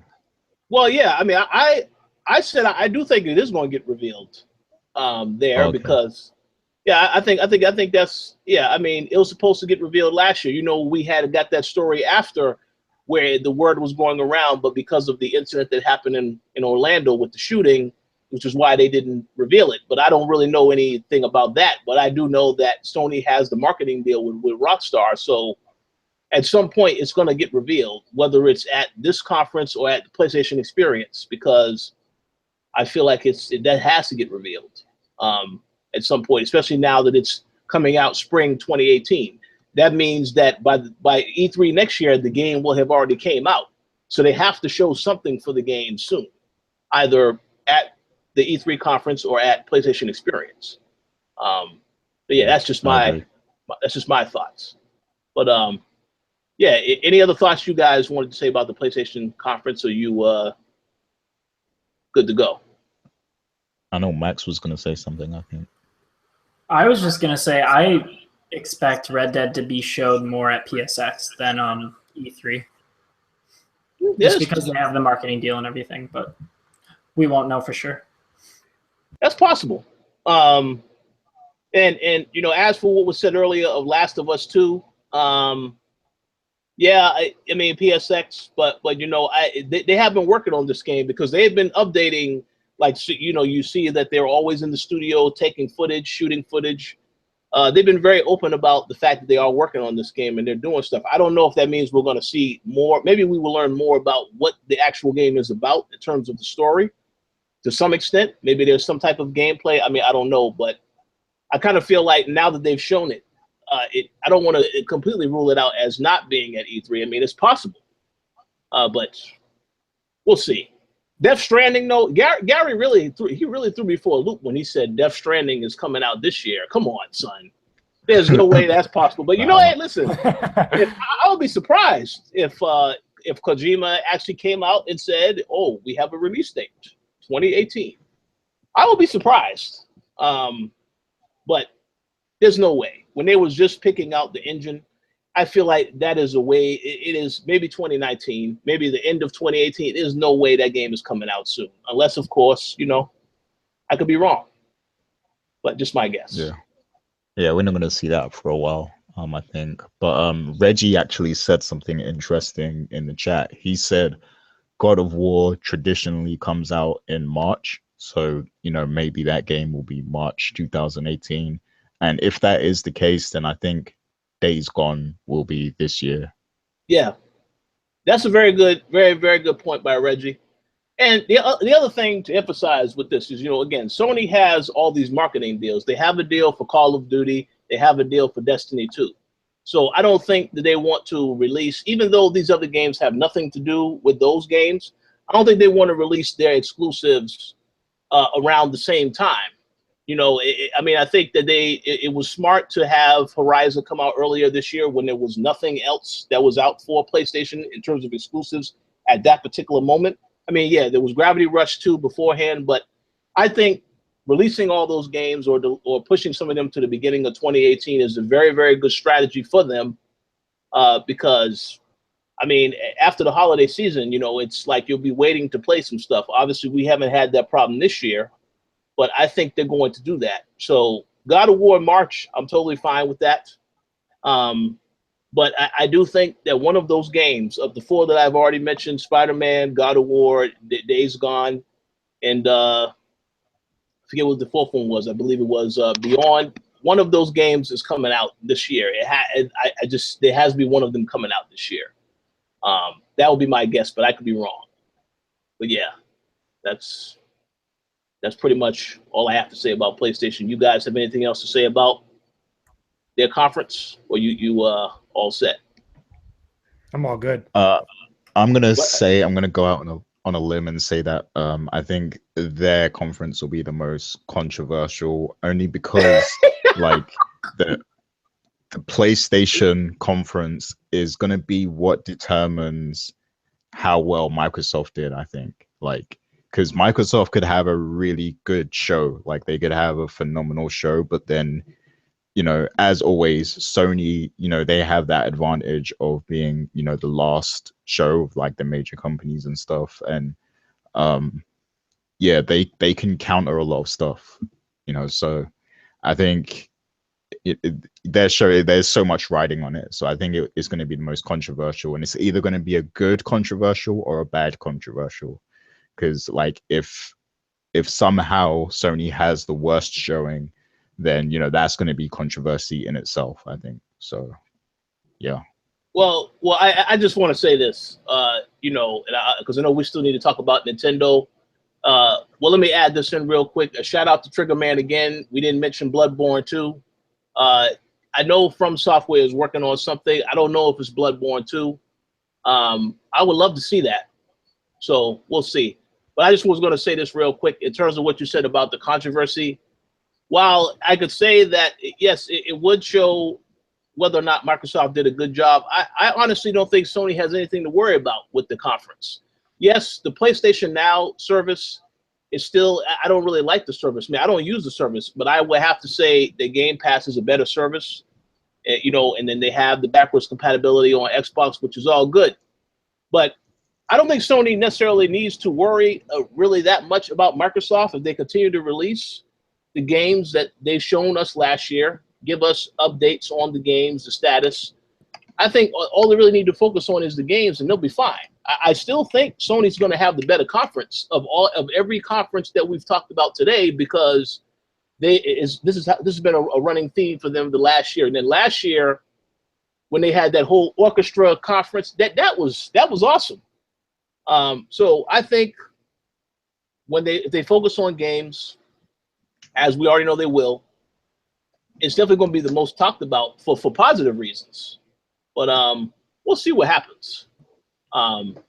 But I just think everyone, at the end of the day, maybe it's cliche to say this. Yes, the gamers will be the ones that will enjoy all of this because this is for their benefit. Regardless of whoever they say is the best, the gamers win in the end because they have everything. Those that so that's just what I was going to say.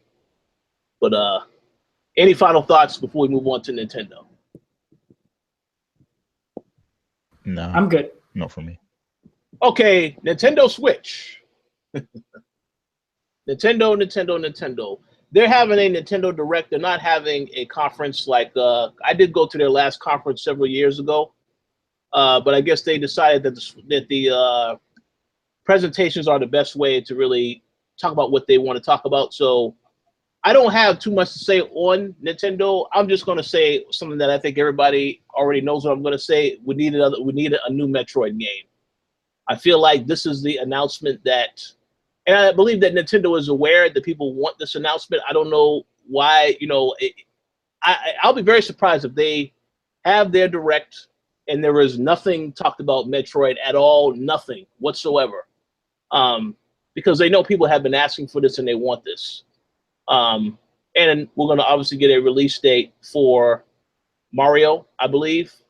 That is all I could think of at the moment because there's a lot of Nintendo franchises that I would love to see return, but I do not know what the current status is of any of these games, what their studios are working on. But I feel like, at least based on what I do feel and know people want, Metroid is a game that has to be dropping. And I don't care if it's coming out next year or whatever, but they need to announce that the game is in development so that people will know, okay, well, there is another reason to have a Switch outside of Mario and Zelda. That's just my thoughts. So, Mr. Google, how about you go next? Yeah, I think we're going to get some more details about games like Mario Odyssey. I think you're going to see more of that game specifically. You're going to see the the Mario Cross Rabbids game. Besides seeing it at the Ubisoft press conference, you'll probably get more details about it, if not extra stuff that you didn't see at that conference. A lot of people right now are saying, based on a 4chan leak, even though I still think it's very suspect, that Super Smash Brothers for Nintendo Switch is going to get announced. Now, the only reason why this is getting passed around is because last year actually, where there was a bunch of stuff that leaked on 4chan right before E3, and it ended up coming true at E3 later that, later that month or later that year, or that, a couple weeks later. And I still think it's suspect, but I feel like it's a layup for Nintendo because that game is still popular, even on Wii U. I'm pretty sure they're going to want to transfer a lot of that fan base or a lot of the people and players that are on there over to the Nintendo Switch because, again, they just want to be able to push that hardware. The same thing could also be said for a Pokken tournament on Nintendo Switch. There's been a lot of rumors about that floating around, especially with the extra DLC that was included in the arcades and the Japanese version of that game that never came to the Wii U. There's just rumors and speculation being kind of floated around based on these 4chan leaks. So take that with a huge grain of salt or a bunch of salt in that regard. Now, as far as other games are concerned that are going to be on Nintendo Switch, I think we're still going to get more stuff from games that we know that are on Nintendo Switch right now, including the Fire Emblem Warriors game, which I think we're going to get more gameplay about, because I think that game comes out later this year on Nintendo Switch. And also, I believe it's on Nintendo 3DS as well, that they'll probably see that, maybe have it playable on the showroom floor. I think that'll be interesting. You're going to get some details about the DLC for The Legend of Zelda Breath of the Wild. I'm pretty sure that's going to be a thing if they don't show the first DLC first batch of DLC that's part of that actual Game Pass stuff, or at least that scheduling of DLC that they talked about a little while back when the game first came out that people can expect. I think you're also going to get some other games that we just don't know about, and based off of Nintendo IPs. Now, this can mean a number of different things. A lot of people are saying Metroid, and a lot of people are hoping it's Metroid. I still think that we're not going to get any sort of details until right when we're at the show and when we actually see the Nintendo Direct. it'd be very interesting to see if a lot of games that were on Nintendo Wii U get ported over to the Switch. And the reason why I say that is because I think that was one of the things that even myself and a bunch of other people said when the Switch was still coming out back in March, where that would have increased the amount of games that are available in the Switch library, because there were certain games that came out towards the end of the Nintendo Wii U's life cycle that probably didn't get a lot of push out there, that are definitely don't have the same type of momentum and hype that the Nintendo Switch has right now. Games like Star Fox Zero, I feel like could be ported over, even though a lot of people felt a mixed way about it. Games like Pokken Tournament, you could even say games like Bayonetta 2, you could say games like Super Mario 3D Land, or 3D World, I should say. Games like that, they'll just get Switch ports over to the next Nintendo system. And also, I have to mention, Super Mario Maker. A lot of people are saying that there's going to be a Mario Maker on Nintendo Switch because there is already one on the 3DS. That game has a huge following. It has a lot of momentum behind it. Nintendo would be very foolish not to capitalize on that and provide all the features that were absent from the Nintendo 3DS version that was on the Wii U, bring that to the Switch and have everything together, plus some new extra content, plus some new extra, building, I guess you could say, objects and stuff that could be included based off of some of the newer Mario games that just weren't in the previous versions. That'll be ideal, especially if they're able to share it online with other people, which was the biggest complaint that game had on the Nintendo 3DS. Now, as far as like any other bigger surprises that we don't know about, I think you're going to hear some stuff talked about the Virtual Console, especially now that Nintendo's been opening up about the online service with the Nintendo Switch. I think that's where you actually go next, the eShop and the Virtual Console. Start talking about bringing Nintendo 64 games, if not Nintendo GameCube games, if not other games that are from later Nintendo consoles to the Virtual Consoles. Increase that library of games, because that's been something that people have been begging for a long time. A lot of people are saying stuff in relation to the Mother franchise, Earthbound. Remember, we got Earthbound Beginnings a while back, which was basically the first Mother game. That's not the original Earthbound, because Earthbound is originally Mother 2, and then Mother 1 is Earthbound Beginnings. I'm pretty sure Mother 3 is going to make its way over here. They're probably going to call it Earthbound something else, with a different type of subtitle and stuff. If not, maybe go back to that franchise, because people have asked about it. People have wanted it in the same way that they've wanted a new Metroid game. Will that actually happen? That's anybody's guess. Again, there's no way to tell, because Nintendo is just very fickle when it comes to that. You can say the same thing about other franchises that have had games on Wii U recently. The Donkey Kong Tropical Freeze. I'm pretty sure that'd be ideal for that type of game to get ported over to the Nintendo Switch, because they did the same thing with Donkey Kong Country Returns. Donkey Kong Country Returns 3D got ported over to the 3DS. Like that, based off that game being on the Nintendo Wii. So who's to say that they won't do the same thing here? Just to increase the level of games that are available on their library.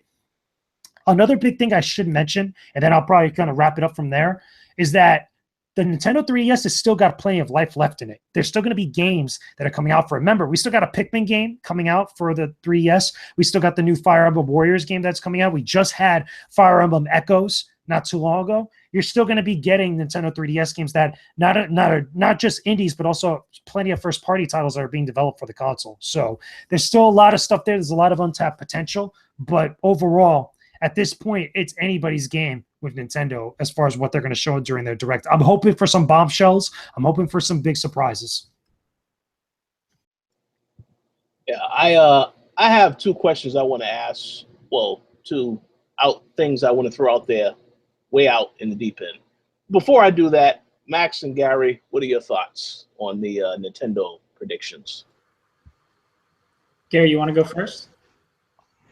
I don't really have much to say for Nintendo, to be honest. I want Pokemon, and what was the other thing I wanted?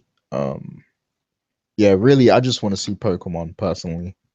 And like JJ said, they should have like support for some Wii U games, I think, especially stuff like Pokken Tournament. I think you should be able to play games like that on the Switch, I think. But yeah, that's all I'm really interested in, Pokemon. I hope they have something like that. Yep, I want Pokemon more than anything. Pokemon. But also, I agree they should really port over a lot of Wii U games over to the Switch, because no one bought the damn Wii U, and there's a lot of awesome games on there that people should play, people should experience, but they just didn't get. And then I know, like, this doesn't have a lot of ground to it, but there were rumors, I want to say early this year, maybe it may have even been last year, I don't remember exactly, but there were rumors that Beyond Good and Evil 2 would be funded by Nintendo because no one else would fund it. So it would be maybe like a Switch exclusive or a Switch timed exclusive. If there is any truth to that at all, that'd be cool if we saw something like that. What else? Mario, I want to see more on, of course, and I guarantee you we'll get a release date for that if it doesn't get delayed, but I don't think it's going to get delayed. That game looked very far along when they finally revealed that thing. Metroid, I'm in the middle on. I know Retro is working on 2 IPs right now, so it would make a lot of sense if Metroid is one of them, and I could very much see Metroid being one of them, but at the same time, I wouldn't be surprised if that didn't happen. I don't know enough about that, obviously, to have much to say on that, but I think that would be great because I know there's so many people waiting for a Metroid game. So that'd be cool if maybe they did announce like GameCube backwards compatibility, like on the shop or something, and they remastered the Metroid Prime trilogy, or at least just put it on there, like in hype for this or something like that. I think that'd be pretty cool. But yeah, I guess if I could only pick one, then it would definitely be Pokemon. Pokemon all the way. All right, so I'm gonna keep this real quick. I want to ask these 2 things. So you guys mentioned Pokemon. Do you think it's possible we may see a Pokemon Go-esque game coming to Switch? Yes, easily. That's been rumored for a while, for the last couple months. And not just the Pokemon Stars thing, because I know a couple people in the chat were talking about Pokemon Stars earlier. That's a combination, or pretty much the third version for Pokemon Sun and Moon and stuff. But the thing about Pokemon Go is that it was a huge success. And it worked well, not just in the mobile market like that, but people were asking about it to be on Nintendo Switch because Nintendo Switch is their portable gaming console. It would be kind of like a more premium version of that game. The only problem with it, though, is that there's no GPS feature on the Nintendo Switch, or at least, again, you'd have to be connected to Wi-Fi. So I don't know how exactly that would work. If not, they could take some of those capabilities or just some of those characteristics of Pokemon Go and implement it into the next Pokemon game, Pokemon Stars or whatever, that'll be on Nintendo Switch. That I could see is more realistically happening. Yeah, I agree 100%. I think that it's going to be more, they're going to have some of those features in on the new game because it'd be really, really hard to do a Pokemon Go thing just on the Switch because, like JJ said, there's no GPS or anything like that. But also, what was I going to say in regards to that? I don't remember. I'm having a brain fart right now. Need to get more sleep. That's all right. It'll come back to you when Nintendo reveals that they have nothing to talk about with Pokemon on the Nintendo Direct next week. Well, Game Freak has been hiring. Game Freak has been hiring quite a bit, so I guarantee you there will be something. Oh, I just realized something. Now that we're talking about mobile stuff, I think we get to see the other wave of mobile titles coming to iOS and Android devices. That includes the Legend of Zelda game that's been rumored already for some time. You get more content for, Fire Emblem, the Fire Emblem Heroes game, and also other talk about some of the other mobile titles that they've been working on with DNA. Animal Crossing, please. Animal Crossing, yeah. That's cool. Yeah, Animal Crossing. I forgot about that, actually. Yeah, that's possible. That was just one question I wanted to throw out here, and this is the final question I wanted to ask. I don't really know if this is a possibility because I haven't played the other games. All I know is Nintendo did say that there may be another Zelda game, other Zelda games coming to the Switch. I wanted to ask you guys, how would you feel if Nintendo announced a Zelda Maker game for Switch? They've talked about that. And the problem is, though, is that they kind of shut it down a little bit, with being more ambiguous and stuff. The reason being is because Zelda, in essence, it would be like an RPG maker. or at least an RPG maker that you would find on PC. That's the most ideal approach to it or scenario that sounds like it makes sense. The problem is, though, is that much like Mario stuff, Nintendo's going to want that to be very fine-tuned and not going to want it to not be very complicated, because Mario Maker in essence itself is very simple. Create your own type of game. It's a very simple DIY type of game. And Zelda seems like it'd be much more complicated. It would have to be something similar to like taking the NES Zelda and just like really stripping it away and making that like a basic bare bones version of an RPG maker without the ability to make like crazy instances that you would do in that type of style of game. Okay, yeah. I was wondering because I figured, I know that the Mario Maker did well. I figured, well, they can explore that with Zelda also. If so Zelda, I would think is another big franchise for Nintendo. But that was just something I threw out there because I figured, there have to be some type of announcements. But I agree for the most part. Everything you guys said, I agree is what we're definitely going to see. I feel like Smash Brothers Deluxe, yeah, that's going to happen after the Mario Kart success, the Mario Kart 8 Deluxe. But yeah, they should do that with a couple other games. Smash Brothers, yeah, that definitely needs to be on Switch. There's no doubt about that. But we'll see what they have in store for us. We'll see. So, any final thoughts before we get ready to wrap up the show on Nintendo or any of the others we've already spoke of? I'm good. I do hope Nintendo, gives me more of a reason to consider buying a Switch, because I do see lots of potential in the system still. It's just, there's not, I feel like there's not enough games of my liking on there at the moment. So I hope they are able to sell me on some stuff. It's possible. I mean, yeah, I'm sold on the Mario game. So as soon as I know when that game is coming out, I will get my Switch. That is, if I can find a Switch, because I can't find a Switch anywhere in this particular state. So we'll see. Yeah, I'm the same way. That Mario game looks incredible to me. Like, I really, really want that. And I know that I saw they're doubling production on the Switch, like, finally. So hopefully that won't be the case for much longer. Yeah, hopefully. We'll see. We'll see. But then again, I already know that I do want to get a Scorpio, even though I don't know what the hell Microsoft is going to announce. So now I'm going to have to think about a lot of things. If that Scorpio is $399, though, which I doubt, I don't know, man. It's going to be very tough decisions that have to be made for me. We'll see.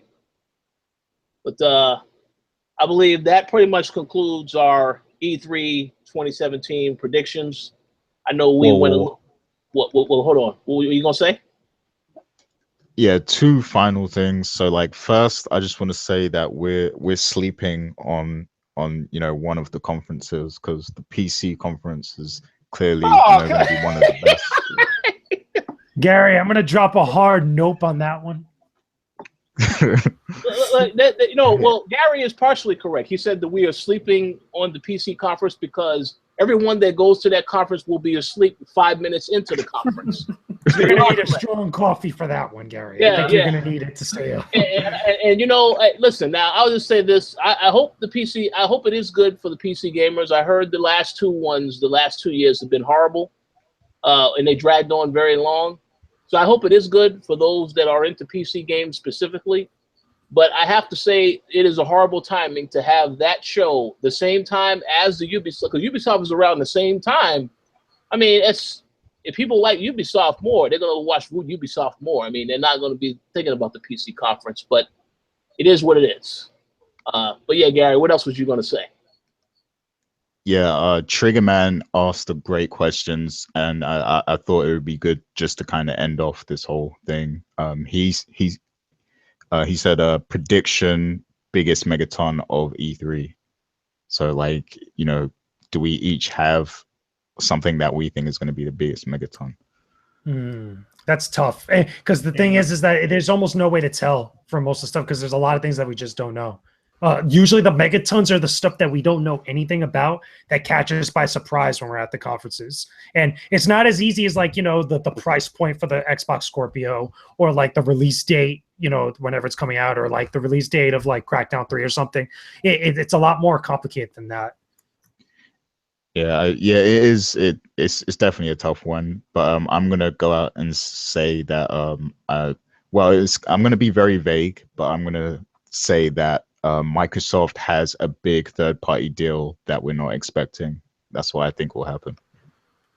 I'd say the same, but I'm leaning more towards a first-party exclusive.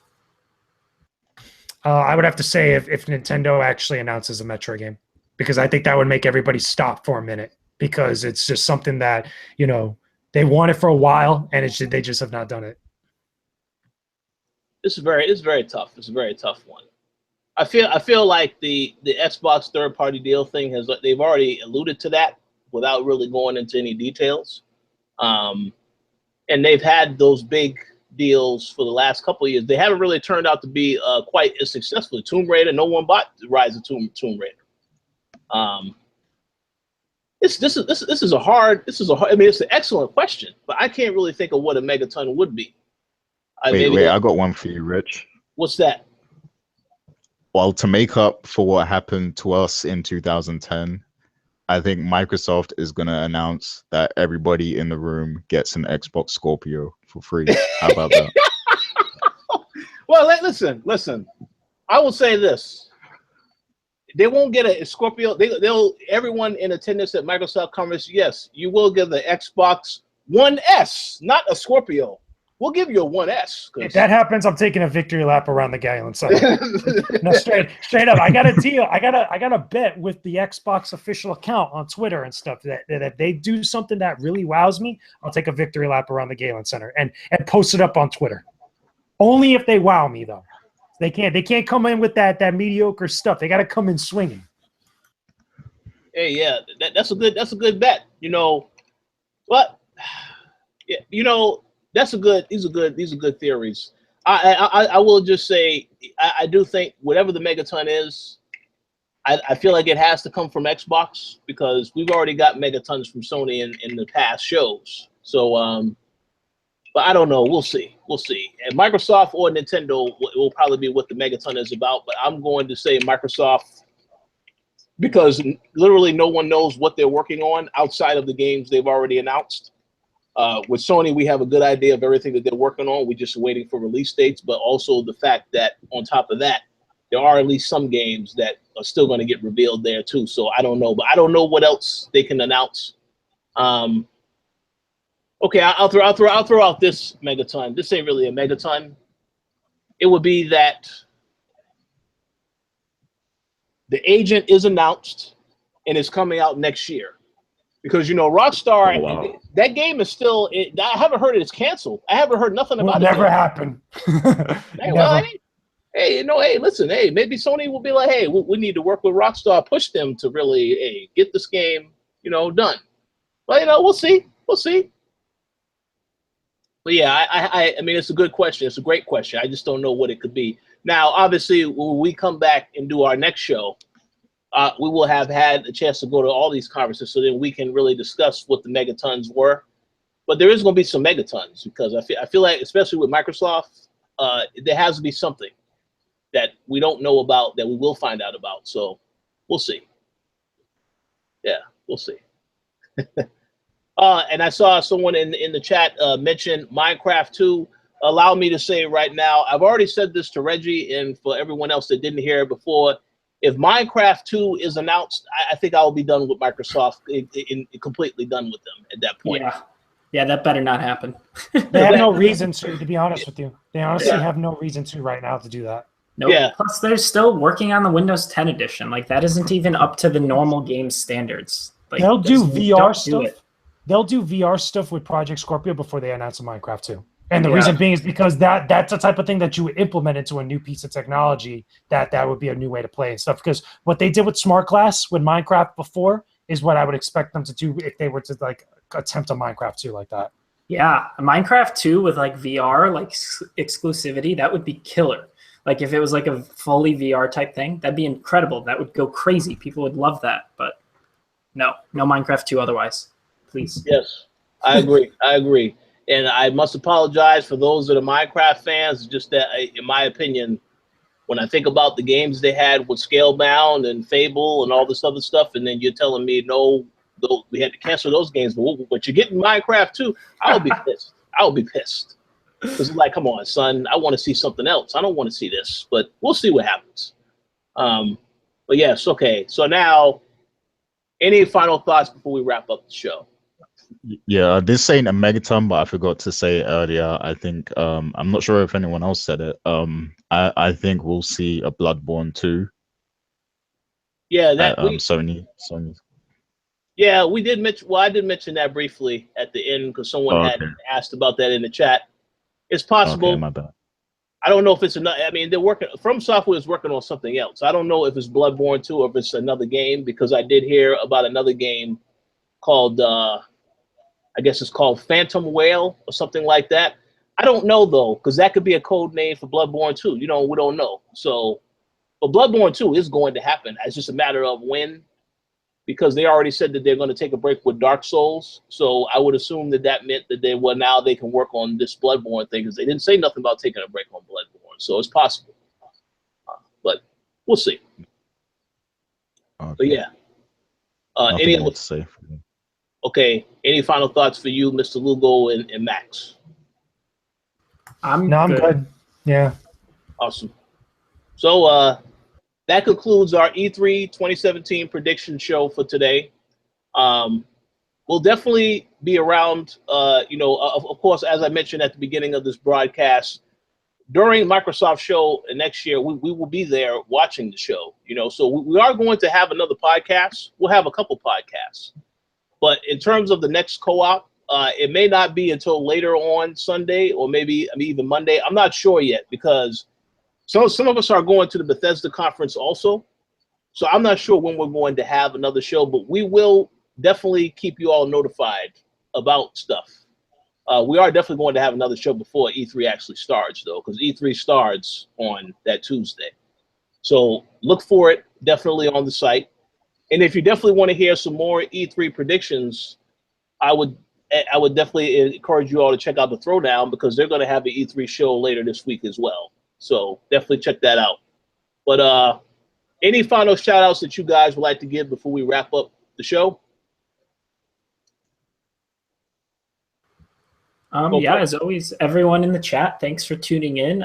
Look forward to all of our coverage on Twitter, Koalition, and everything like that. We're going to be tweeting hella images, hella information, opinions, everything. So be sure to keep tuned for that. And then, of course, here for all of our podcasts and everything that we do. Absolutely. Mr. Lugo, any final shout outs? Just shout out to everybody in the chat. Thank you guys for joining us for the show. Again, this is our last big show before we're actually in LA for E3.